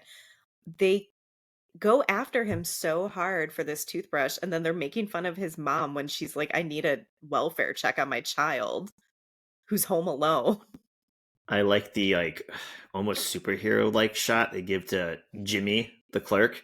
Yes, I thought of that too. He's frozen and he looks at Kevin and then he's like he leans to one way and Yeah. zips across the screen. Mhm, mhm. It's so comical. I He love doesn't that do point. anything. He just like Well, he tattles. runs out and tells the cop to finish chasing him. Jimmy could have definitely caught Kevin. I always like the scene where Kevin had set up the mannequins to be in front of the window. Well, it's mannequins and the life-size cutout of Michael Jordan, right? Yeah. But it's so, I mean, again, I realize it's a movie, but it's so genius for him to come up Oh with my God, because yes. he's moving them all with different ropes. I noticed this time he has one of the ropes tied in a knot around his leg so he can move all three limbs and, Mm-hmm. have more things moving. But I do think the Wet Bandits confusion is so funny too, because obviously he heard them saying they're leaving, and they heard the recording on one of the houses they were robbing that the dad was leaving a voicemail saying, "Here's the number in Paris." But I love their confusion every time where they're like, they can't possibly be home, but yet there are people. The cutout is on like a train going around a track, so it looks like someone's walking around the house, and just like you said, it's so Yeah. genius for this little Hmm. boy to do it, which I think was one of the appeals as a little boy watching this movie. Like, Of this course, is yeah. so clever. It's so fun. Yeah, and I also like the one mannequin that's sitting and he keeps making a motion like he's drinking out of a can. It's so jerky that I'm just imagining this like sloppy drunk person all the time. I really like this scene. We cut back to them in Paris at one point and they're watching Mr. Smith Goes to Washington dubbed in French. I personally love that movie. I love Jimmy Stewart, but this cracks me up, especially the way he says no, no, no in French. Yeah. I guess that's how people watch movies in other countries, but I'm sorry, I found that so funny. Yeah, I get a chuckle out of it every time. And part of it too is it's taking place while the family is like most of them look kind of sad because mom is at the airport, Kevin is MIA. They're assuming he's home, by the way. Like it works for the movie, but if you overthink it, like we don't know, like they don't know where they lost him. Well, yeah. I think they assume he's at home, but then the cops said no one answered the door. So there's probably this new worry of did he wander off somewhere or did he try to, go to a neighbor for help? He could have gotten hit by a car, whatever. Hmm. Anything could have happened. But it's funny they assume he's at home to begin with because Heather did the count and she counted everybody. And what did she, in retrospect, go, oh, wait, that was the neighbor kid, possibly? Like, for what they know, he got in the taxis with them to go to the airport. That's true. We don't ever see them circle back to how did you get to the right number of kids if Right. Kevin's not here? Yeah, it's a point. But that's pretty much the jumping off point for the sequel. So I guess we'll ignore that fact for now. Okay. I mean, like I've seen the sequel, obviously, but I don't remember how they get there. Oh, we'll get there. I'm sure we will. I love when Kevin uses the movie to talk to the pizza delivery boy. 100%. As poor delivery boy, just having a rough time left and right every time he comes to this house. Yeah, you feel like maybe with the delivery boy, there should be, because it's the same kid, obviously, there Hmm. should be like a red flag here, which again, if he figures this out, there's no movie. Last time we see him, there's 10 large pizzas. And a Hmm. little boy specifically asks him, do you have any more cheese? This time he delivers one single cheese pizza to the Hmm. back door and is told to leave it at the door. Yeah. And to keep the change, you filthy Like animal. like days later, like I don't know, put some connect the dots there. You could have saved a I don't child's know. life. I don't you could have saved a child's life. I don't think this kid gets paid enough to think that hard about his deliveries. Yeah, clearly he had like a 17-cent tip. Yeah. Yeah. We see Kevin later eating the pizza in bed and watching Johnny Carson. I did not realize Johnny Carson was still on at this time. It's another one of those things where I don't think of it existing in my lifetime. I 100% agree because Okay. to me, I feel like, and this is clearly wrong, but I feel like Letterman and Leno have already existed, and Carson has Mhm. been like moved on. Yeah. Yeah, that's the thing I was thinking of too, is I don't have any memories of watching Johnny Carson. Not that I was watching late night, I guess, as a kid, but I knew who Leno and Letterman were. Of course. And I remember, I guess it must have been when Johnny Carson died. My roommate and I in college were just watching something was on TV, like a remembrance, and we were watching clips of him. And I would have never guessed he was still on in the 90s. Then we get to the scene where he's grocery shopping, doing a very good job, by the way. I would not trust my kid to, I mean, they didn't trust him to do this anyway, but I don't think my kid would have been able to pick up the laundry detergent, much less think to buy it, honestly. But yeah, his grocery total is 1983. um, I know inflation is a thing, I know. but he bought laundry detergent, I know. I like, know. and eggs, which I know today is a touchy subject. That's 1983 is what like 6 eggs cost right now. It's just so crazy to me. Like all the other stuff, sure. Then laundry detergent, you're breaking $20 here. Like he Oh, of gets course. change. He gets Yeah. change at the grocery store. What? Yep. Yep. And the day that I rewatched this for this episode, I had gone to pick up a grocery order from Giant Eagle, and I think it was $150. And I was And all like, you got was laundry detergent. and all I got was laundry detergent and eggs. It's funny because it's sad. Yep. Yeah, I wrote down why is groceries so cheap? Kill me. Mm-hmm. Ah. Anyway, on to John Candy Hell popping up yeah. to save the day.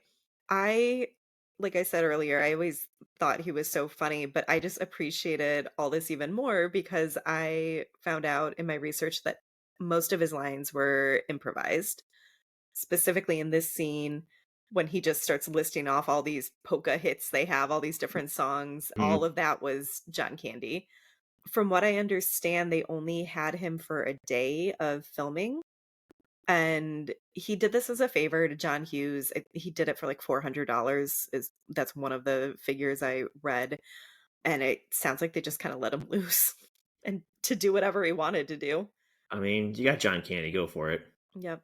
I also have a little internet urban legend, or maybe before the internet. Apparently, people think that one of the background actors in this scene is Elvis, as in proof that Elvis is not dead, or at Huh. least he wasn't dead in 1990. Sure. Yeah. From what I could figure, it seems like a guy who's walking behind Kevin's mom when she's talking to the agent at the counter. I think he has a Okay. beard and dark hair. When I was looking into this, the clip that I was linked to was on YouTube, and it was just a really bad transfer. It was like all stretched out, and I didn't have time to go back to the actual streaming movie and look at it. I guess he looked like Elvis to me, but not in a way that made me think he was Elvis. There you go. So, just put that up there with, Tiny Toons, Urban Legends, and the Stew Truthers. I don't even think I noticed anything in the background because the polka band, their bright yellow jackets, like are so distracting. Right. And also, we've both seen this a ton of times. You know that they're going to enter the scene. So that's where at least my attention is. So, Yeah. So through trial and error, the Wet Bandits finally confirm Kevin's home alone. hmm And I think they honestly do a stakeout because just like the movie talked to the pizza delivery guy, when Marv goes to check the back door to see if the family finally went to Paris, Kevin's doing dishes because he's responsible. right. and he happens to have a TV in his kitchen with the movie in it, and Mhm. he plays it, and it scares Marv, and he thinks there was a shootout. So they wait to see who comes out of the house, and it's the kid. Mhm. Pesci peeks in on him, and he says the title. He says, "We're coming back because the little guy's home alone, Yep. and they're gonna come back at night because it's dark. And kids are scared of the dark." And then Harry makes fun of Marv, saying, "You are too, Marv, and you know it." Yep. And I can picture Marv being scared of the dark. I'm a scared of the dark. I know. I put I that in know. my notes. Yeah. I really appreciate this little scene where Kevin runs out and he basically runs into a Santa impersonator that's leaving his post. I don't know how else to say it. His little How- Santa house where, yeah. it's closed now, but normally you'd line up and go tell Santa what you want for Christmas. I really appreciate how committed this guy is to the bit where when he sees Kevin running up to him. I guess I'm probably thinking of something like the Santa in A Christmas Story where he's just like, "Oh my god, get this kid off me." But this guy, he's smoking a cigarette, he hurries up and puts it out and, pulls his beard back up and totally puts on the Santa thing, and then he doesn't have anything to give Kevin, so he gives him Tic Tacs. That Tic Tac part always gets me. It's two little Yeah. Tic Tacs in his little mitten hand. Yeah. Yeah. So this actor, his name is Ken Hudson Campbell. He was part of Second City, which is, one of those well-known comedy troupes in Chicago. He had a quote in one of the retrospective articles I read. Chris Farley apparently auditioned for this part. He did not. He obviously did not get the part, but this is what Ken Hudson Campbell had to say about it when he went to audition. Chris Farley was already there. He was auditioning too. It was 9 a.m. Apparently, he was out all night and had just been dropped off after a night of shenanigans, shall we say. Farley was kind of making catcalls to the girls who worked in the office. And basically, the gist of this is he knew that Farley probably bombed his audition because he wasn't all there.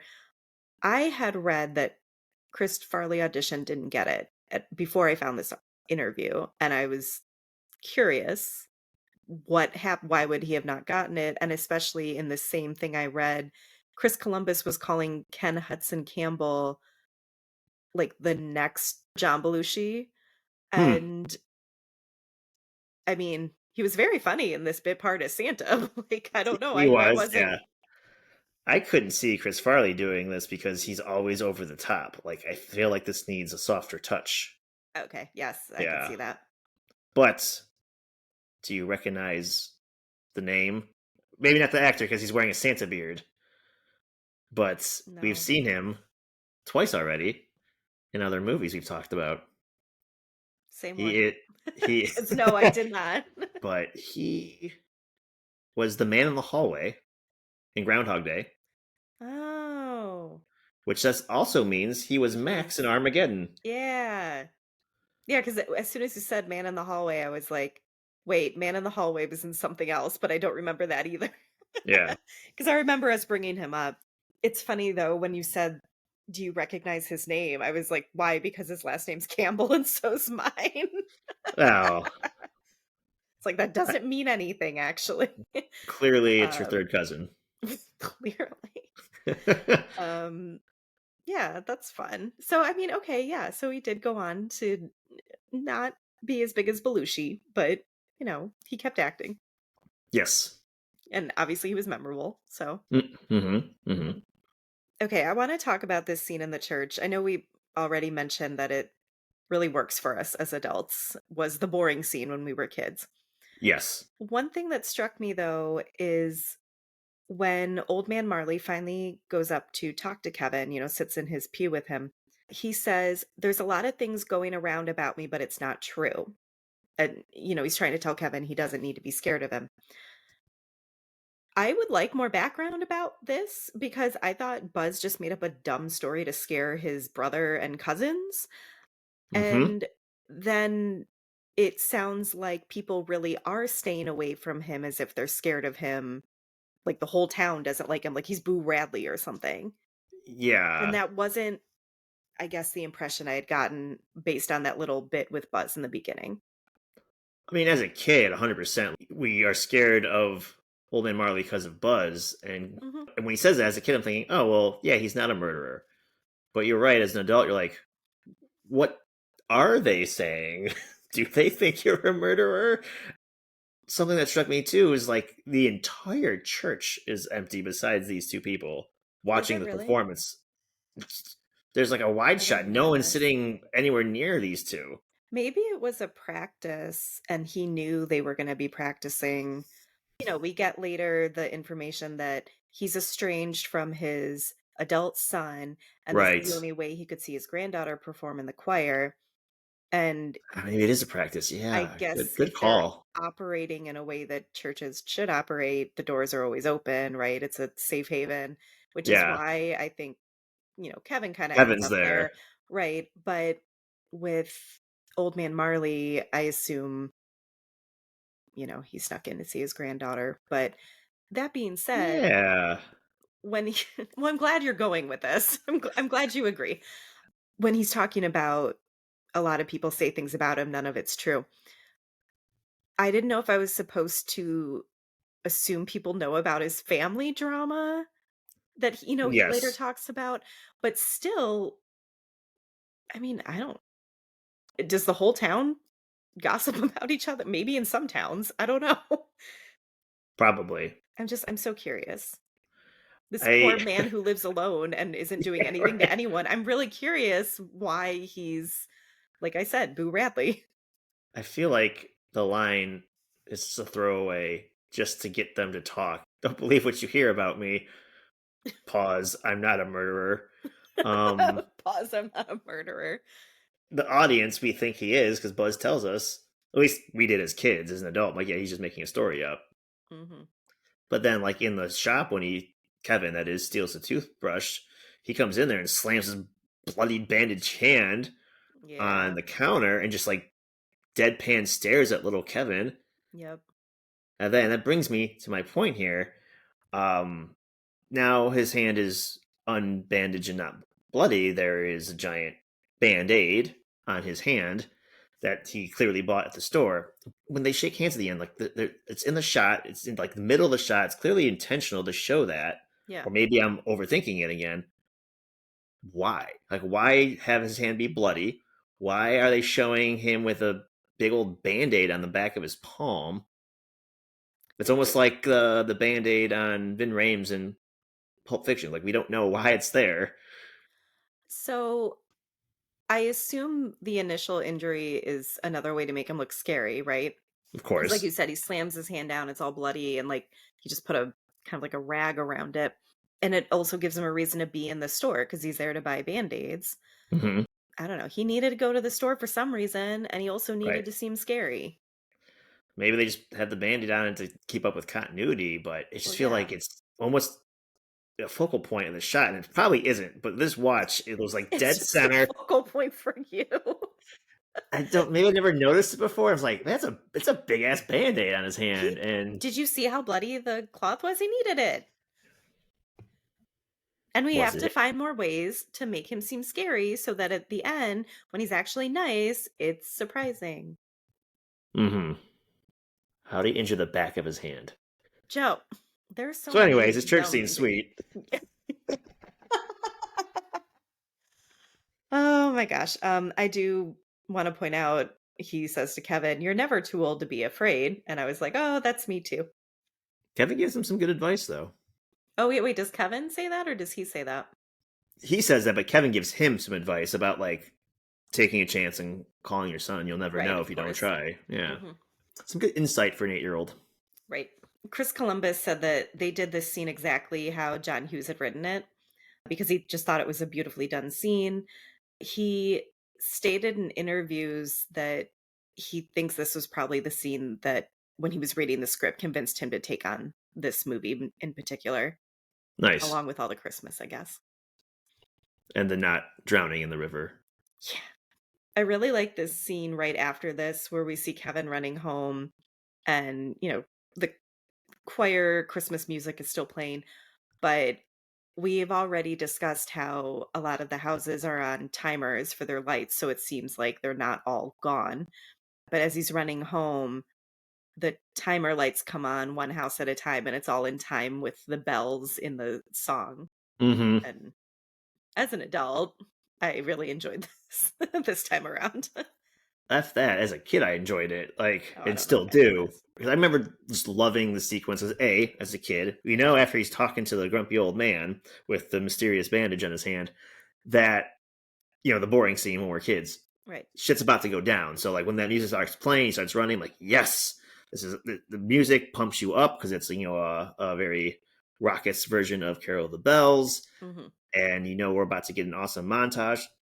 Maybe that's why I like a good montage. It's this movie. I don't I know, do love a good montage, yeah. but it's just he sets up all the traps. We get to see that, and then he sits down to a dinner for one, candlelit dinner for one with Hmm. microwave mac and cheese. Yep. And I was always so sad for Kevin because he doesn't get to eat dinner, and the mac and cheese looks so good. Yeah, I spent too long doing everything else, I guess. Didn't sit Yeah. down for dinner. How does he have the energy to fight off wet bandits if he's not carb loaded? So speaking of the wet bandits, this is where we really get into our whole like ending scene of Kevin defeating the wet bandits. I'll just read you a little bit of Chris Columbus. The stunts were tested in the school gymnasium with a lot of pads and a lot of safety harnesses that we couldn't put on the actors at the time because we just didn't have the resources to erase them. Now, when you shoot a sequence like that, everyone would be harnessed, but there would be a lack of reality about the stunts in a weird way because the harnesses make people move differently. These guys just really did the stunts. And basically, yes, they had people who really were falling over, potentially breaking their backs because there was no other way to make it happen. It definitely works. I mean, it absolutely works. I have, before I, did the background research about the stunts, I have notes about how over the top these falls are. But, it works, not in a bad way, Hmm. but in a sense that I was like, how could they possibly keep going after this? Both the Oh yeah, characters and also knowing the stunt people did this with no padding or anything, it's even more shocking. Well, here, the stunt coordinator, Freddie Heiss, we wanted to up the ante and make these guys literally look like they were hitting a patch of black ice, feet up over your head, flat on your back. It changed the way people did pratfalls in the movie business. Every comedy for the next 15 years, everybody would call for an interview and say, "We want the Home Alone fall." there you go. Yep. I had no idea. No, no, I didn't know either. This was very influential in future movie stunts, I guess. I mean, they take some big falls. They do, yeah. I wanted to point out, I guess, at the beginning of all this, after Harry is shot with the BB gun initially, the BB gun through the doggy door, Hmm. Marv puts his head through the doggy door to like see what happened. First of all, why are you going head first when your friend just got shot? Right. Secondly, the bit where I guess right before that, like he drops his shoe through the doggy door, he says shit, and that was an improv. He wasn't supposed to say that, and they also didn't cut it. Wasn't that earlier when he's spying on him when he plays the movie Oh, though? you're right. I Yeah. think. It's just all doggy door stuff. It ran Yeah. together. The first time I watched this with my kid, he got so grossed out seeing Marv's foot step on the nail, the close up of his foot. And that is probably the one that made me cringe the most. Yeah, that one, just like the tar all over his feet, but Hmm. just the foot going onto the nail. Yeah. The Yeah. sound of it. Yeah. Yeah. But then also after that, Harry gets the blowtorch to the head, and the sight of the hat being melted into his scalp is close. I don't know if that's worse. It's close second. I mean, I'm not sure. physically, it's probably worse, Oh, but physically, yes. visually, I think just the slow foot pressed onto and the nail going into his foot is, I don't know. It's the shot they used to do it and just like how methodical it was. Mhm. That one looks, again, physically looks the most squeamish out of all the pain. And most of it too is like comic book injuries. Like it's every, like you said, over the top. It works, but it's like slapstick comic Yeah. book violence. The nail in the foot just is like, ugh. Yeah. Like I've stepped on a Lego before, and I thought my day was over with. Oh, yeah, I've spent so many Legos, it hurts so much. In one of the articles I found, they were quoting a real doctor who, for some reason, wrote his own article about what all these injuries would actually do to people, Oh God. or how what kind of treatment you would need, what would be the actual worst one to deal with, and all that. I couldn't find the original article that the doctor wrote, but the little bits that I saw of it, he had said that Harry getting the blowtorch to the head would be up there with one of the worst because he would something about, like, the heat on his scalp, he said he would need, parts of his skull possibly, transplanted? Nice. Yeah, and then also when he burns his hand so badly on the doorknob, the hot doorknob, he would have, like, nerve issues in that hand probably the rest of his life. Oh yeah. Mhm. I think he said stepping on the Christmas ornaments was the least damaging, which I get that. Okay. Why does he step on them the way he does? Like he comes into the house and just like stomps. Like I know for behind the scenes purposes, like, hey, Daniel, you gotta like step on these hard for impact. They're gonna explode. Yeah. But like it just looks so silly. I'm like, they probably wouldn't have broke into your feet if you didn't just like jump on them. Yeah. So I had read these were made of candy, like candy glass. So possibly he had to step on them that hard, like you said, to get the effect of them really popping. Also, I think, I don't know, they're really hyped up at this point. They're not really paying Sure. attention to things. But also, I think it's reasonable to not expect all that to be on the floor. But that was something I noticed. They're really charging into things, not Hmm. looking at anything. I was kind of wondering how they managed to get away with things for so long. But I think they're just so pissed that this is a kid doing this to them that Right. they're just like a bull in a china shop. Besides the burns, I've always felt like the paint cans and the iron down the laundry chute to Marv's face were up there with brutality. Yeah, the doctor mentioned the iron to the face. You'd have like so many like small fractures and like a area that's hard to reconstruct. I just thought he'd be dead. Well, that too, yeah. Yeah, there were some things like, "If you even survive this, Got it. Got it. Okay. this is how you would treat it," or whatever. Hmm.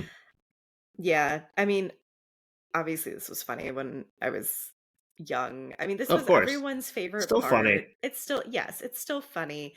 I think just watching it as an adult, like I said, though, because you understand how realistically, like, this would all be so awful, it's more just shocking that they're still going. Yeah, they didn't just give Um, up. right, and, we had talked about I think it was in Hocus Pocus that the critics didn't like it because they were so loud, and I feel like this is another example of it's funny to the kids because they're loud and shouting and Hmm. screaming. We've mentioned all these traps, and they're probably not done in the order of the movie. Doesn't matter. But when Harry goes to the back door because the front door burned his hand, and he fell down those icy steps 100 times. That's when he gets the blowtorch and he runs out and puts his head in the snow. At that point, at least how it's cut, Marv, because they do tit for tat, bad guy gets hurt, other bad guy gets hurt, and they show as they try to enter the house. Marv has just waken up from a concussion from the iron we mentioned and goes Mhm, outside and slips and falls mhm, again. They cut back to Harry, who's at the back door, and he runs around the front. The steps going to the basement is by the back door. They're like parallel, the mm. doors. The steps go down, or the back door's Oh, there. right, mhm, So really, they're right by each other again. yeah, And I don't know if they were supposed to be, and just how the traps were edited in the final cut. They just happen to be by each other. And as an adult, I go, he could have heard him fall and the crowbar fall on him as he grunted, and he could have heard mm, Harry in pain screaming because his head's on fire. Why couldn't they just like talk to each other and go in as a unit, a twosome, instead of like he goes back in the front door, Marv climbs through the other window, but they were right by each other. It's weird. I have to disagree with the doctor real quick. Not that I am one myself, but I Mhm. don't think the ornaments is the least damaging trap. Okay. It's the silly glue and like he tar and feathered Harry. Oh, That's like the yeah. most. That's like the most random thing that he's done, and it has like no pain. It's just an annoyance. That is I did think about that too. I was like, "Well, how did this stop do anything to stop them?" Also, I couldn't help thinking of Scream because we Hmm. recently talked about that, and they also were covered in feathers Yeah, for the big climatic end scene. yeah.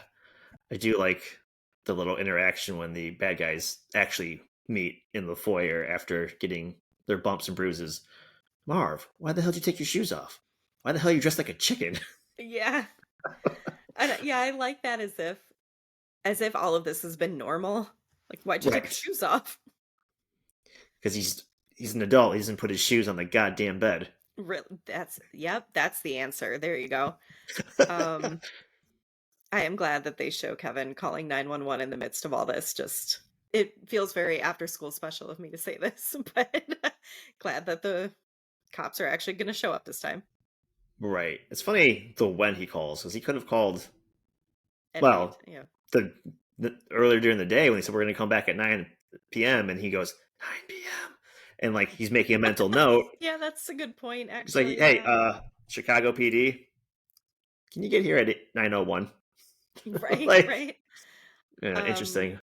but it kills me how he says it really quick with a deep voice because he's trying to sound like an adult and he's like, "Okay, bye." And he just hangs up. Because the cops can't believe children. Well, right, exactly. Okay, so obviously I hate, the bit with the spider, but, like well, okay, when Marv has Kevin by the end of his pants, and then Kevin sees a spider, reaches for it, puts it on Marv. Marv, the actor, Daniel Stern, right? He could not actually scream because he would startle the spider and it would ruin the shot of the spider on his face. So they had to add that in post. That's Oh wow. I don't know if it's him screaming or not, if he provided the sound, but he had to just mime it for that scene. But I think it's so funny when, after he tries to hit the spider while it's on Harry, obviously ends up hitting Harry instead. When Harry gets up and he's just whacking him with the crowbar, he's like, "How do you like it?" Yeah, that's a great moment. Yep. That's actually up there with one of the most brutal injuries. Is Marv like full on standing, Mhm. crowbar high above his head, and this man's like Yes. 7 foot tall, and Yes. just brings it down with all the force on Harry's sternum. Yes. Like that man is not breathing, let alone getting up and whacking him with a crowbar himself. Yeah, and I think maybe that's what's so funny about it to me too is that, after this horrible injury or what you assume would be a horrible injury, he just gets up and goes, "How do you like it?" Beats the shit out of him too. It's great. Yeah. When they get to the treehouse and they're deciding to go across the rope Hmm. that Kevin's already gone across. First of all, I love the logic where he keeps saying he's calling the police and they're like, "He's not calling the police. He's in a treehouse." Like there's no phone in a treehouse. I mean, Um checks out. I mean it does. It's just funny that they keep having these conversations about whether he's actually calling the police.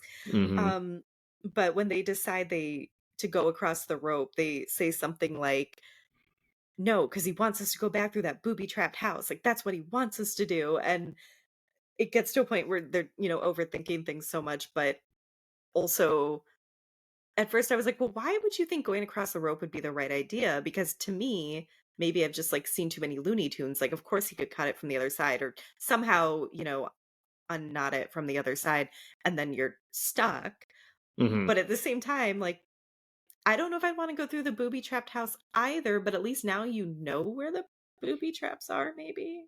At least some of them, so you could try to Yeah. go back the way you came.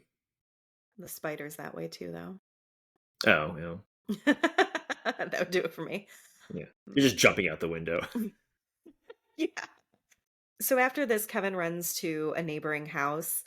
All the exteriors in the movie, those were real houses. They had said they didn't have the budget to rebuild any exteriors. Interiors were a different story. We mentioned they were built in that closed high school. The flooded basement that we see Kevin enter first, that was built in the high school swimming pool so that they could flood it. Nice.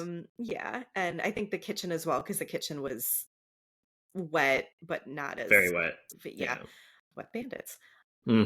But, Chris Columbus said the neighborhood was great, and they were very excited and generally very cooperative, but they eventually got frustrated because all these stunts had to be shot outside at nighttime, and like I said, they couldn't rebuild any of the outdoor sets, so sometimes they would be shooting from 5 PM to 6 AM, and obviously these were loud scenes too, because 'cause they're, like, screaming and yelling. Yeah. Yep. Yeah, I feel like we hear this a lot where people are excited, but the production eventually just takes too long and they all get sick of it. Well, right. Yeah, Yeah. they're trying to sleep, and we've got people yelling and shouting outside your window. I don't know if I just completely forgot about the story that John Candy tells his mom when they're in the van together, but this was so funny to me, this whole story about they left their kid at a funeral parlor once. Yeah. Whoops. And he was okay after 6 or 7 weeks, came around and started talking again. Yeah. Kills are resilient. You'll see. You'll see. Yeah, and then the way that he says, "Well, you brought it up," like, after she tells him to s after she's like, "Okay." Just like, yeah, can we just not talk about that? Well, you brought it up. It's so good. The way he delivers that line to her just kills me. Chris Columbus said in the Entertainment Weekly, like, 25th anniversary interview, the funeral home story came out of nowhere, and because, again, they were letting John Candy improvise. He said the whole crew was doubled over laughing, and this was probably their 23rd hour of filming with him. Like, remember, they only had a day. So this was like the very end, basically. And he said everyone was really punch drunk, and John Candy was just improvising different stories to tell her. That's awesome. Yep. So Catherine O'Hara had a quote about working with John Candy on this. She said, "We'd start a ridiculous conversation and go as far as we could. Chris told me later how we couldn't use most of it. He laughed and said, 'You're supposed to be looking for your kid, and you're just having a good time with these guys in a truck.'" Yeah, I kind of noticed that after the funeral parlor story and the line where you brought it up, it's cut, but there's like I don't want to call it a delay or not, but John Candy's talking more and there's no audio. It's like Oh, the really? audio cuts and then the visual cuts to Kevin in the house again. Huh, I'm kind of wondering, like, does he say something and make Catherine O'Hara laugh, and that's why it's not used? And I didn't think anything of it until this quote, I guess. right. But because they only had him for 24 hours, they ran out of time to film Catherine O'Hara and John Candy, like, saying goodbye to each other in any way. So that's why you don't get any of that.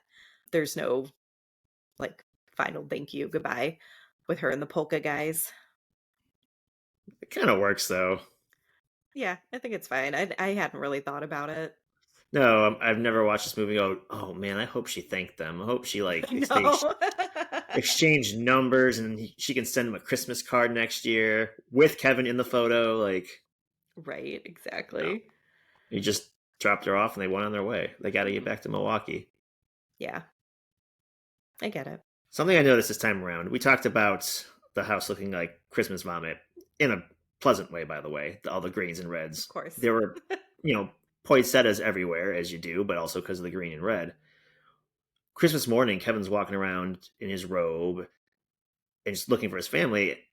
All the flowers were white now. Hmm. Do poinsettias change color? And it's snowing outside. Is it just like more movie set to change our mood, be hopeful, give us that Christmas morning feel because everything's everyone White wants a white Christmas, Christmas and yeah. all the snow. And he's of course wearing red pajamas and a giant green robe, so we still get all those colors, and the house Yeah. is still the same color. Yeah. It's hilarious to me that Kate, the mom, does all this work, get on these flights and bus rides, gives up so much to that elderly couple just to get home to Kevin on Christmas Mhm. Day.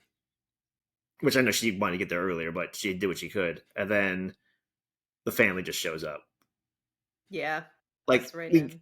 I get it. It's like a good moment for the movie, Yeah. and even the dialogue is like spot on. She's like, "How'd you do it?" And the dad's like, "We waited for that flight you didn't want to wait for. Yeah. You got here almost no faster than we did. You Yep. beat us by maybe as long as it takes to like apologize and give Kevin a hug. So 3 minutes." Yep. I mean, like, I'm the kind of person that I don't mind driving long distances because I feel like at least I'm actively getting somewhere versus at an airport waiting. So Sure. I get it, but yeah, it is very funny. Like you said, that plane that you didn't want to wait 2 days for, you didn't get home any faster. Yeah. Yep. This is where I think previous episodes you would say something about a cell phone. I'm going to take the lead here. Oh, They cannot communicate with each other no. the whole time. Not like Paris and Kevin, but like the parents that are now Hmm. separated as well. Yes. Yeah, Like, that's a good hey, point. hey, honey, I'm getting in a van with a bunch of weird dudes. We're gonna sing some polka hits. Yeah, let me text you their license plate just in case. Be home soon. Yep. LOL. Yeah. Yeah, no, it's a good point though, because this is absolutely a movie that would not have worked if cell phones were a thing. Hmm. Yeah. Yep. Everyone's impressed how responsible Kevin was. He went to the store. He did laundry. Buzz gives him a dap for not burning the house down. Get a Yeah. little respect there. His line is delivered from another room, and it's as Kevin's kind of approaching the window to look at old man Marley. But Buzz is like, he went shopping? He doesn't know how to tie his own shoes, and he went shopping? Yeah, that Like, was we're still great. discrediting Kevin's ability to take care of himself while Hmm. still giving him a compliment. Right. No, I heard that this time. The like you said, the off-screen comment. Yeah. But And then we have that touching moment at the end you mentioned earlier. The family reunites and kind of gives him a not literally a thumbs up, but like they make eye contact through the window, Marley and Kevin, and they're like, "All right, yeah. I took your advice. It worked. Thanks, little Yeah, it's guy." sweet. The end. Well, that's it. Yeah, yeah. And Yep. Buzz yells at Kevin. Yeah, Yeah. And then nothing ever happened again. No sequels or anything. that's not how franchises work. That's not when you make money. That's not how it works, Rachel. We've talked about this before. Yep. I'm ready. Oh You wait, we ready? gotta go through we still have stuff Okay. I have other thoughts this time. Yeah, go for it. We talked about one already about what trap do you think hurts the most. What would you absolutely not want have done to you? We talked about what hurts the most, probably because the doctor. I'm Mhm. assuming for you, the spider on the face. You'd probably rather step on the nail than get the spider on the face. Actually, I think the blowtorch to the head is what I really don't want because I don't want that either. I can't get over the hat material melted into the scalp. I can't get over the fact that it's just the hat material being melted into my scalp and like the Yeah. fire not spreading down my face or Yeah. yeah, I don't want the blowtorch. There's a apparent Mandela effect in this film. Or Okay. from this film. I don't know how to word that. A Mandela effect. That's when people think something happened but it didn't, right? Correct. Okay. The scene where Kevin is walking home from stealing the toothbrush and he almost gets hit by the van, Uh-huh. which, by the way, I don't know how they shot that, but that van gets right up in Kevin's face. That's scary to me. Yeah. Yeah, that is really funny though, the way he like screams at the van. Yeah. It's an hour and a half of Kevin screaming. Yep. This is when he recognizes the guy as the cop because he does the wink and the smile and his little gold tooth sparkles. Hmm. They follow Kevin. Kevin realizes they're following him, and Kevin runs to the church and he like hides in the nativity scene. Hmm. They ask each other, where did he go? He went inside the church. Let's get out of here. They drive away. That's Hmm. the scene we see in the movie. Yep. The Mandela effect is, and I am a victim of this, they sit there and they go, where'd you go? We went in the church. I'm not going in there. That place gives me the creeps. Then they drive away. Hmm. A lot of people, it's all over the internet. I looked up different videos to see if someone caught this line. Apparently, it's not in the movie. I remember it from the movie. I was watching it this time to see if what this looks like. This is my first time watching it on this DVD I just recently bought because I, for some reason, don't own it as an adult. I just had a VHS. Um, and it does seem like it's cut weird because it sounds like to me when Pesci says, "Let's get out of here," and the van drives away, it doesn't seem to match to me. The audio seems off. I meant to go in my basement and check to see if I had the VHS still and check to see if it's not molded over and damaged because it is, Yeah. tape and pop it in. I do have an old VCR upstairs to see if that line is in the 1990 version of it, So the Mandela effect is this particular line saying that place gives me the creeps. which now is removed, according to Huh. most of us. Interesting. Do you remember that? Do you recall that I line? I don't recall that line, no. I streamed this on Disney Plus, so maybe Hmm. I mean that would be easier for me to go back and check, at least for my version of it. But if it was something that was cut, it would be cut on Disney Plus then too. Right. Interesting. Yeah. So I'll, we I'll have report back a if I find it. yeah, so we have a potentially cut line that everyone remembers, and also Elvis shows up. Yeah. The very minor research I did into why we think this is Daniel Stern is in a movie, The Bushwhackers or Bushwhacked, something like that. And Yes. he gives a line that says, "This place gives me the willies." Okay. I don't think I've Um, seen that movie, so I don't know how I would think this line's in this movie. so that movie was originally intended to be a spin-off for the character of Marv. Oh, And then interesting. they just changed it and made Daniel Stern's character in that movie his own character and not a Which is continuation of like Marv's adventures as a criminal. sure. Although I feel in my heart of hearts the acting is very similar. He's playing Uh, the same character. yeah. Yeah.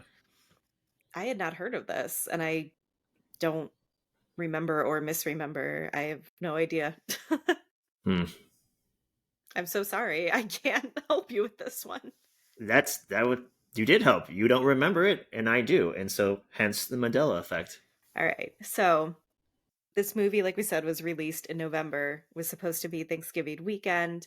It was moved up a week so they would not compete with Three Men and a Little Lady, which was the sequel to Three Men and a Baby, which I do Okay. remember at least. I remember these movies coming out. I think maybe Same. I saw them when I was a kid, but I mean, obviously I don't remember a lot about them, but they were so worried about competing with it, which is hilarious because they ended up grossing for Home Alone $476.7 million against their $18 million budget. Damn, Warner Brothers, you missed out, son. Warner Brothers dropped the ball so bad with this. At least one executive got fired. Had to have, yeah. Chris Columbus said in an interview that they were hoping for a modest hit, in his words, that would have been about 40 million. That still would have been great. That's more than double It your still would have budget. made, yeah. Daniel Stern said, I'm shooting City Slickers when Home Alone comes out, and every day Billy Crystal would come walking in with a Hollywood reporter and say, Hey, your movie is number one. Oh, cool, I'd say. Then every week he'd keep coming back in like he was tracking the phenomenon. Billy is the one who kept saying, What the fuck is going on with this movie? 12 weeks? Meaning it was number one for 12 weeks. I'd say, Is that normal? No. Time magazine, I looked this up in their Wayback Machine. They had an article from January 1991. So, roughly 2 months after the movie came out. It was still big at the box office, obviously, because it was number one for 12 weeks. They called the success of Home Alone proof that baby boomer parents are willing to invest serious dollars in keeping their kids happy, and that it turned the early 90s into a new era of kid powered pop culture. I have a few quibbles with this. Invest serious dollars in keeping your kids happy. Going to the movies, I don't think was that expensive, back in the 90s. That's why everyone's Of frustrated that course. it's no Yeah. longer a cheap way to entertain your family, right? Yeah, I mean, of course it wasn't that expensive in 1990. A whole week's worth of groceries is under 20 bucks. I know, right? I literally remember when I was in high school paying $4 for a matinee, and that was the early 2000s. Yeah. And I remember it was such a big deal because like every couple years it would go up a quarter. So it was 425, Yeah. 450. the other half of this, the early 90s were an era of kid-powered pop culture. This made me start thinking about things like Nickelodeon, Disney Channel. I could see that side of it. Sure, Um, yeah. but in terms of quote unquote spending serious dollars, I mean, to me, that makes me think of taking the kids to Disney World or something. I Right. wasn't. Or did they just mean all these movies with kids are a hit and the parents keep taking them, so they're spending all this money at the movies? I mean, that's the assumption I'm making, but to your point, it's not serious dollars. It's not like you're taking, I don't think you're taking your kids to the same movie 12 weeks in a row, and that's what's Right? credited. Like, Yeah. oh, what movie you want to see, kids? It's Friday night, movie night with the family, Home Alone. God damn it. Can you pick something else? It's like the equivalent of, now when a kid gets attached to a certain movie and they watch it on streaming all the time. Imagine that, but you had to drive to the theater every I mean, week. I understand that I was one of those kids. We didn't have streaming, but I But yeah, watched on Wizard of Oz all the VHS. time. We Yeah. watched Home Alone all the time, my cousin and I. But that was because we had it. It was a comfort watch, a repeat watch. Right. Like with the movies, I don't want to see the same movie. Even before I knew how money worked and my parents were paying for me, it's like, oh, it's something new. I want to see the new thing. Yeah, yeah. But also, yeah, invest serious dollars keeping kids happy. That's what the McAllisters doing, going to Paris. Right? That's serious money. Yes, exactly. I agree with you on that, absolutely. The surprise hit that this movie was. You've seen Dogma, yes? Kevin Smith's Yes. Dogma. Yeah. Selma Hayek plays a muse, and she tells one of the characters that she's responsible for I'm not gonna forget the numbers offhand because I didn't watch it recently. But let's say she's responsible for 19 out of 20 of the biggest box office hits. And Okay. they look at her like, "Why? What's with the other one?" And she goes, "Oh, the one with the little boy that does this," and puts her hands on her face. I Mhm. was responsible for that. No one knew that was going to blow up. That's funny, I remember that now. Yeah, I really like Dogma, I haven't seen it in a while, though. Yeah, there were quotes from industry people saying that once that was such a runaway phenomenon, people would say they wanted their movie to be home alone, or they wanted the Mm, home alone treatment. It really became shorthand for all these things like having a big hit, but also we talked about with the stunts that was apparently pretty innovative, but also I guess I didn't realize that in the 90s there still weren't ways to hide the safety equipment, I guess not. Yeah, or they couldn't afford the technology to do that. Maybe that was it because they still were on a limited budget. probably a little bit of both. Would be my guess. Yeah. Well, do you want to get us into the Home Alone sequels then? Boy, do I ever. Let's talk about McAllisters and all the fun they have. I think this Uh was a much bigger list than I expected. Man, yes. I was not ready for this. I was not ready. I did know this one, Home Alone 2, Lost in New Of York. course, yeah. This is one I also watched on repeat. Not as much as the first one, but it's up But there for still. me. What's cool about this is John Hughes returns to write, Chris Columbus returns to direct, and John Williams returns to compose music, which this is Oh, all great. okay. We're Yeah. getting all the same feels. Yeah, you got the whole Um, team back together. yeah, we're getting the band back together. Yeah. This one grossed over 359 million worldwide. It was the third highest grossing film in 1992. Okay. That's pretty impressive for a sequel to a movie that no one thought would be successful. Right, yeah. So not only did one do well, but two followed up. Mhm. What's impressive to me is Home Alone came out November of 1990. Two was written by February of 91. Okay. This is right after John Hughes signed a six-picture deal. So Home Alone, we already were talking about how John Hughes is kind of a bigger name here. After the success on the low budget Home Alone was, they're like, we got Right. to get this guy, lock him in for a little while longer. Right, yeah. This worked out very well for John Hughes, who already had, like, a very successful career. That's what I'm saying, though. Yeah, Yep. it's crazy. Also, we talked about how he just writes, writes, writes, writes, writes. I want to Mhm. repeat myself. Home Alone came out, so obviously it was written, produced, edited, whatever, but it was released in 90. 2 was written by February of 91. Oh, Like right, that's yeah, that's real that's fast. crazy. Yeah, Mhm, because they didn't know they were gonna have a sequel. They didn't know the success. right. So 2, 3 months maybe. Crazy. Yep. This is the only sequel to feature previous cast members. Okay. This also stars Tim Curry, Mhm. Brenda Fricker. She won Best Supporting Actress for My Left Foot. Oh, the Daniel Day-Lewis movie that I Hmm, still have not seen. same. Yep. And also Rob Schneider, if Oh, that matters to yeah. anybody. He Rob actually is Schneider is not. a carrot. I actually liked him as the bellhop in this movie. I don't know why. It No, works. it's fine, yeah.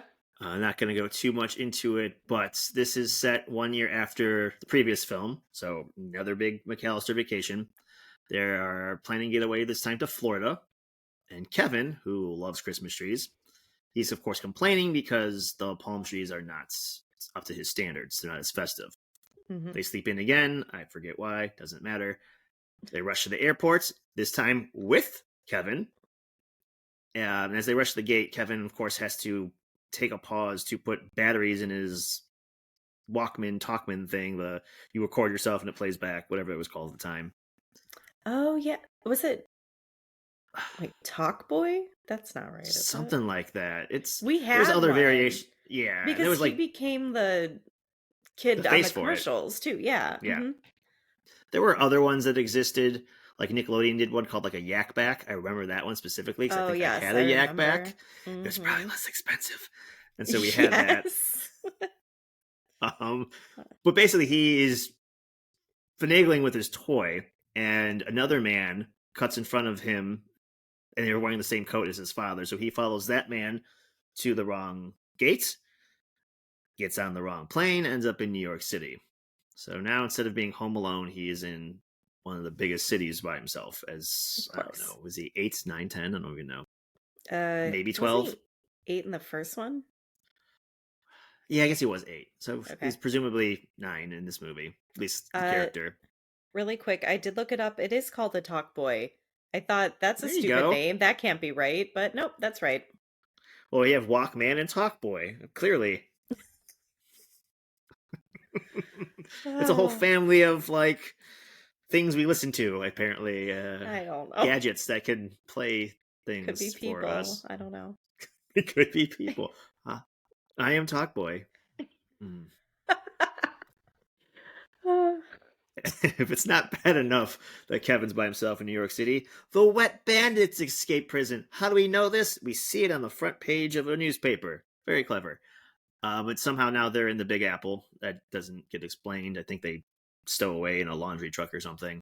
But now mm, they are the sticky bandits because Marv wears like a double sided tape on his hand and he uses it to steal things hats, scarves, change from, the Santas with the buckets and the bells. mm. Yeah, Marv's just an idiot. Yeah. Or Um, is he? eh, I'm kidding. I'm just yeah. saying, if the tape's working out for him. I guess it's not that bad, except for like anytime they get caught, he makes sure he tells the cops all the bad things they've done so they can get in more Right? trouble. So that party's an idiot. Yep. Shut up, Marv.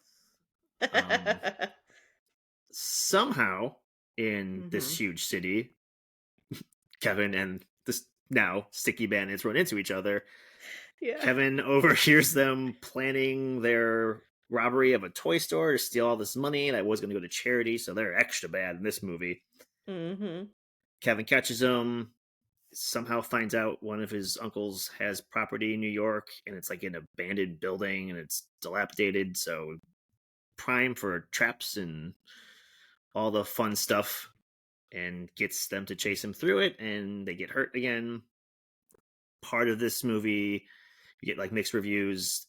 Some of it was praise for the performances, but some of the criticized the violence again, but also criticized for being pretty much like the first film.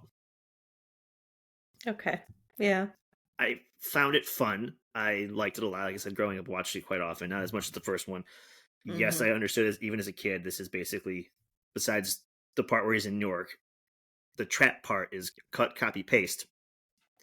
Didn't like the traps as much, maybe because it was like a repeat of some of the older gags. It's like, well, Annie was upped a little bit. The violence was intensified a little bit, but we've Okay. seen paint cans.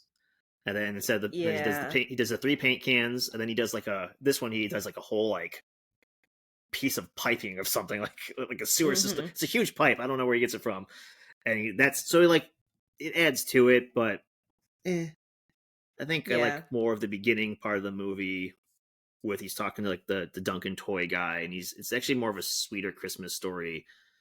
But that even then, kind of between his character and the bird lady, who doesn't Yeah. actually have a character name, I don't think. It Yeah, I kind don't of reminds remember. me, yeah, those two kind of put together remind me of Old Man Marley in the first one. Mhm. It's like they took a Right. character and they made them two separate. Right. I mean, I remember him giving the dove ornaments to the homeless woman at the end, right? The turtle doves, yeah. Yeah, yeah. We had watched this years ago because we were going to New York City to see the lights and, the Rockefeller tree and everything. And our son didn't really understand what New York City was. He was 4, I think. So we watched this with him and we're like, see, like this is the Big Apple and all the Christmas decorations, whatever. And so we had watched that one with him before he ever saw the first Home Alone. And Oh, he does not remember watching Home Alone 2. I think he barely remembers this trip to New York. fair. Yeah. So it's been probably 5 years since I've seen it. Yeah. So maybe this holiday season, I will rewatch it. So that's Home Alone 2 in a nutshell. But because it made money, as we know, the beat goes on. Hmm. Home Alone 3, December 12th, 1997. John Hughes does return as a writer and producer. Okay. Now directed by Raja Gosnell, who did the Scooby Doo films, the live action films. A Hmm. cool thing to note is he actually helped edit the previous Home Alone films. Okay. So he's not a stranger to the franchise, which is kind of cool. Hmm. And the only other thing I thought that was big is Scarlett Johansson is in here as the 12-year-old older sister. Huh. Yeah, I'll be damned. Yeah. If you couldn't tell by our surprise, we haven't seen this movie. No, we have not. I'm just going to make it easy for everybody listening. I have not seen any of the other movies besides 2. Same. So, Home Alone 3 does not center around Kevin or any of the original cast of characters, but instead is focused on Alex Pruitt, and he is a little young boy that's left home alone with chickenpox. So, Okay. we mentioned in the 90s, if we were sick and the parents had to go to work, we were home Yeah, alone. that's true. Hmm. So that checks out. Here's where it gets crazy. At the same time, 4 international criminals are hired to steal a top secret microchip that can act as a cloaking device for a missile. Okay. Right? Okay. Okay. Uh huh. Yep, sure. They succeed in stealing it and they hide it in a remote control car. But due to a luggage mix up, there's always a mix up, at the airport, Hmm. gets switched with the Pruitt's neighbor's luggage. Mrs. Hess, I guess, is her name. And the Okay. car ends up in the hands of Alex, who is given it to him because he shoveled the snow in her driveway. I don't know why, if he has Wow. chicken Okay. pox, why is he shoveling the driveway? Be at home resting, young man, but There's a okay. lot of layers to this Mm-hmm. already. This is just Yeah. the setup. Okay. Yeah, it's just a setup. He gets his car from shoveling snow. He's home because of Hmm. chicken pox. Okay. Great. International thieves. Excellent. As we're hitting some notes here. Yep. Somehow they realize that they have the wrong luggage. Alex has the car with the chip. Of course, they have to invade the house. So he Like you devises do. elaborate traps. He, to quote, bamboozles the 4 crooks with the help of his pets and some intricate tripwire. Okay. And then also using video monitoring, apparently, on the toy car. So the Oh car's got wow, like a that's a GoPro or tricked out. something. Yeah, that's a tricked out toy car. Dang. This film was nominated for a Golden Raspberry Award for Worst Remake or Sequel, eventually losing the award to Speed 2 Cruise Control. Notably, this is the only Home Alone installment that does not take place during the holiday season. Interesting. So it's just winter, apparently, because he does shovel snow, right? Yeah, that's true. But I guess Okay. it's not. And it's like a whole nother family. Yeah, a whole new world, whole new family, Okay. international bandits. They're not sticky or wet. I don't know. Maybe they are. I just took our rating to R, didn't I? No, my God. Keep going. There's so many of these. Home Alone 4, aka Home Alone Taking Back the House. I did not make that up. Released November 3rd, 2002. Premiered on ABC. Directed by Rod Daniel. He did Teen Wolf. I'm Sorry. sorry, the original, like, Michael J. Fox Teen Wolf? Okay. It was the original Teen Wolf. And it was Okay. his last film before he retired and then eventually passed away shortly after that. Okay. So this is his last film for Mr. Rod Okay. Daniel. Returning characters from the first two, but not the actors. Okay. French Stewart plays Marv. I mean, I can see it. It's not right to Sure. me, but I see it. Yeah. Okay. I'll keep this short and sweet. Kevin's parents have separated, and he now lives with his mother. I hate that mean, already. I hate it already. Exactly. Also, who gets the house? That giant house, yeah. Keep in mind, Kevin's also the youngest, so all the kids. Anyways, Yeah. he lives with his mom. He decides to spend Christmas with his dad and his father's new rich girlfriend, Natalie, while they host a visiting prince at her mansion. It's funny because as this sentence went on, I'm like, oh, well, she's rich. So at least, like, someone can still afford that house. But no, it gets more absurd. She has her own mansion, and a prince will visit her for the holidays, of course. Kevin has to deal with his old nemesis as Marv tries to kidnap the prince with the help of Vera, his new wife and sidekick. What happened to the Joe Pesci character? I We don't don't know. talk about him? Okay. No. Oh, no, you haven't seen this. You don't know. Okay. No, yeah. It's okay. That's that in a nutshell. We're moving on. Okay. God, there's so much more. Home Alone: The Holiday Heist, aka Home Alone 5, premiered on ABC Family November 25th, 2012. Directed by Peter Hewitt, who did Bill and Ted's Bogus Journey. Huh. Right? Which that movie Okay. was great. I like that movie. Debbie Mazur is in Mm-hmm. this. She played Sandy in Goodfellas, and she was Spice in Batman Forever. Right. Yeah. I I can picture her. I couldn't tell you really anything she's been in, but yeah. Mm-hmm. And Malcolm McDowell, who, yeah, right, What? Malcolm McDowell from A Clockwork Orange, also Dr. Loomis in Rob Zombie's Halloween movies. Okay, I need everyone to understand though, Malcolm McDowell is like the main actor to Clockwork Orange. Yeah, And now he's doing he is Home the Alone main bad guy 5. in Home Alone 5, Holiday Heist. Did you know that his daughter-in-law is Emily in Paris? The actress that is the lead role in Emily in Paris. What is her? Lily Collins, I think, I who is did the not know daughter of that. Phil Collins. Hmm, Yeah. interesting. So he was asked in an interview if he watches Emily in Paris because his daughter-in-law is in it, and he's like, she knows that's really not my kind of a thing. And yet here you are, sir, in Home Alone 5. Home Alone 5. The story centers on the Baxter family's relocation to California to Maine. Sorry, I said that Who's wrong. the Baxter family? Rachel, nobody knows. So whole new family? A whole new family. Okay. Well, I'm assuming that when you redid the McCallisters and Marv, it didn't go over well. So we're just going to Right. rewrite the script. The Baxter family relocates from California to Maine, where Finn becomes convinced that his new house is haunted. Okay. I don't know what. Is Finn just like the young boy of this family? I'm just going to assume because at this point I Okay. stopped doing research. Okay. When his parents, so yes, Finn's the boy. When his parents become stranded across town, Finn sets traps to catch his new home's ghosts, but instead proves troublesome for the group of 3 thieves who Yep. plot to steal a valuable painting in the basement of the house. What? Okay, first of all, if you have a painting that valuable, it should not be in the basement of your house. Well, they just relocated and they have to unpack still. Okay. All right, whatever. All right. One more. We have, oh Lord, we have Home Sweet Home Alone. Released on Disney Plus on November 12th, 2021. This is directed by Dan Mazer, who also worked with Sacha Baron Cohen.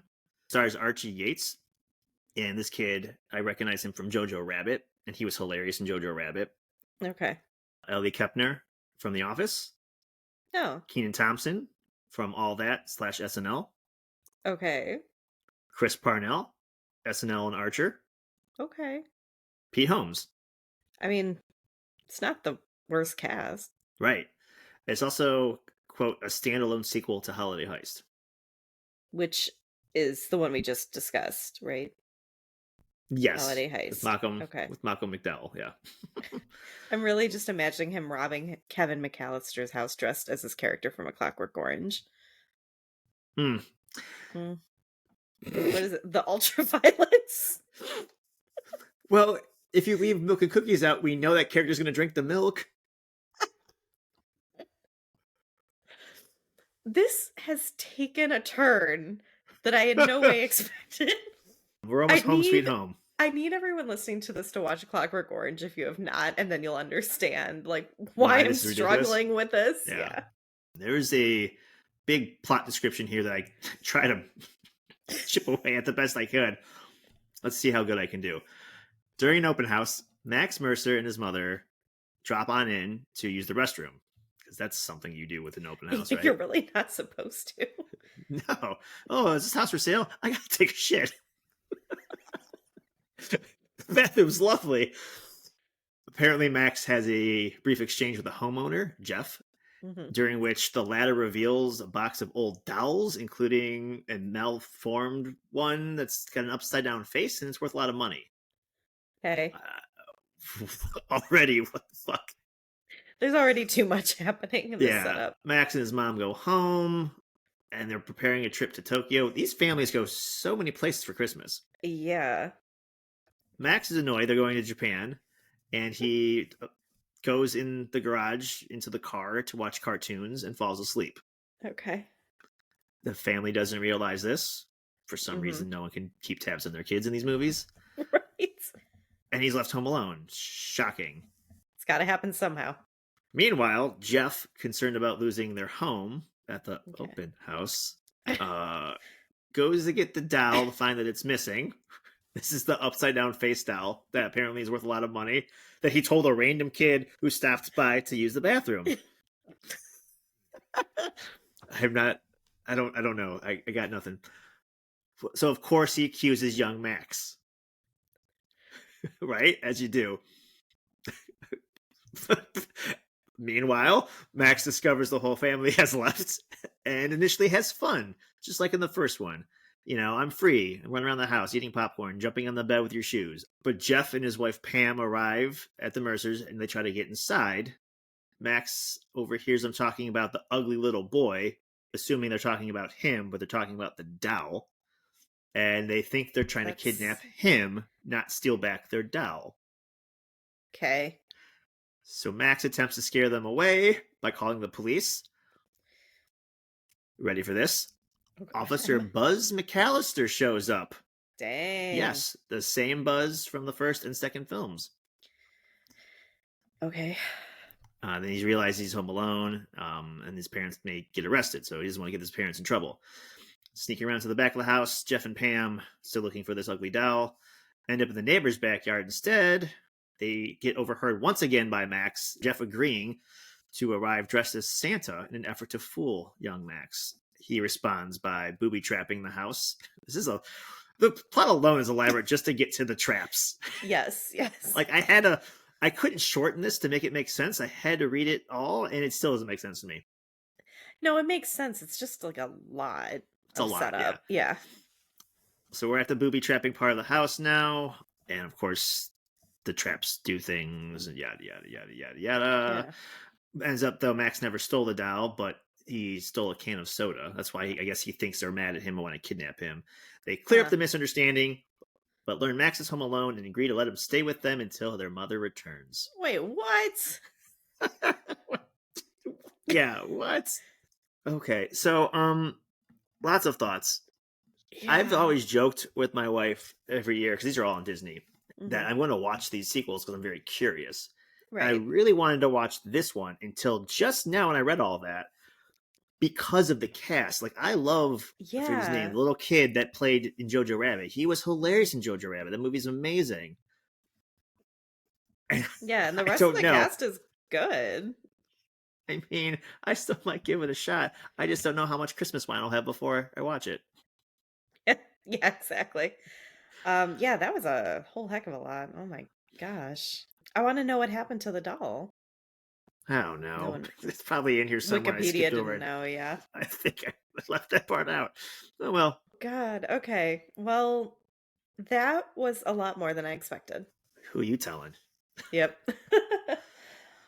Any more thoughts on the sequels? Yeah, but without seeing them, I guess my thoughts are limited to me judging the shit out of them based on the plot I've read from the internets. Yeah. That being said, I do like that for some of the sequels they brought back cast and crew members, and the Mhm. further you go into the sequels, the less that happens. Even characters are gone now. Yeah. They've continued to use the Home Alone logo, which is kind of cool. Mhm. So that part has lived on, Yeah. and that's all my thoughts on That's it. those. Okay. So did the original Home Alone hold up for you? Absolutely up there with one of my favorite Christmas movies, closer to the top three. It's probably one of the ones I've seen earlier in life. I think Mhm. this, Muppets, and Gremlins were the ones that were first, out of these five at least, introduced to me as a younger kid. And so Mhm. they've kind of held tighter on my Christmas nostalgia movie feels, Mhm. if that makes sense. Yeah. But yeah, still laugh during it. Get the feels at the church scene. We were talking to Marley. Yeah, it's funny. It appeals to children. Appeals to my dumbass as an adult. Um, it definitely has some Christmas vibes. More towards the end, like when mom comes home and they embrace and all the family and everyone's happy to see each other. And then Mhm. yeah, it's silly, but it has its moments where it makes you feel good about Christmas. Yeah. Yeah, I was surprised at how funny I still find it as an adult. I didn't know if all the slapstick, people constantly getting hurt was really gonna be entertaining to me, like when I'm Right. not a kid, because I haven't really watched this too much during the Christmas season.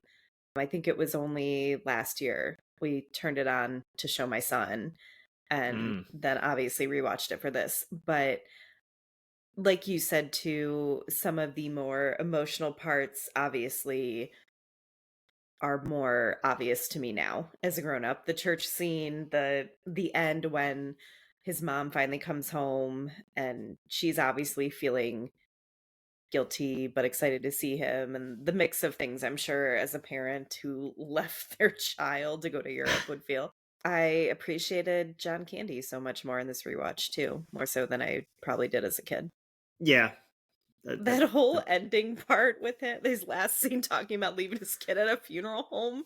I don't know if I just completely forgot about that or if I never picked up on it, but I was like horrified, but also laughing so hard as he's telling this story. I don't know. That scene completely had slipped from my memory.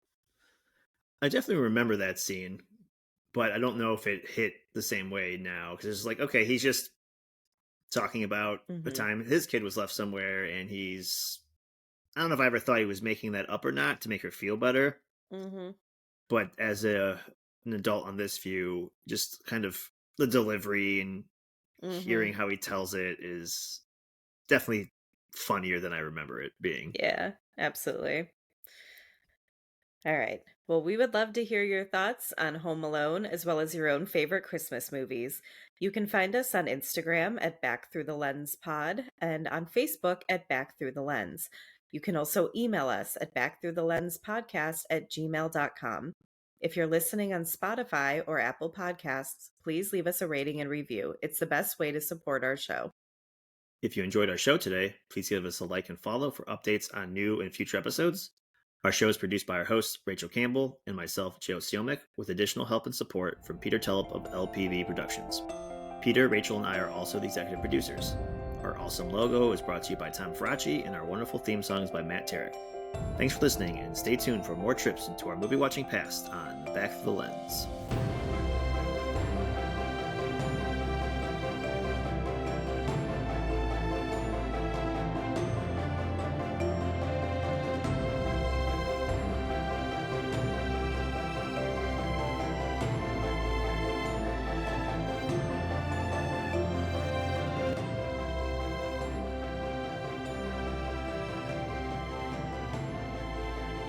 Be home soon. LOL. Yeah. Sausage emoji because Polka, I don't know. Sausage emoji. I think of like sausage and sauerkraut. I think of Polka. I don't know. I know. Now it kind of sounds dirty. I'm going to cut that all out.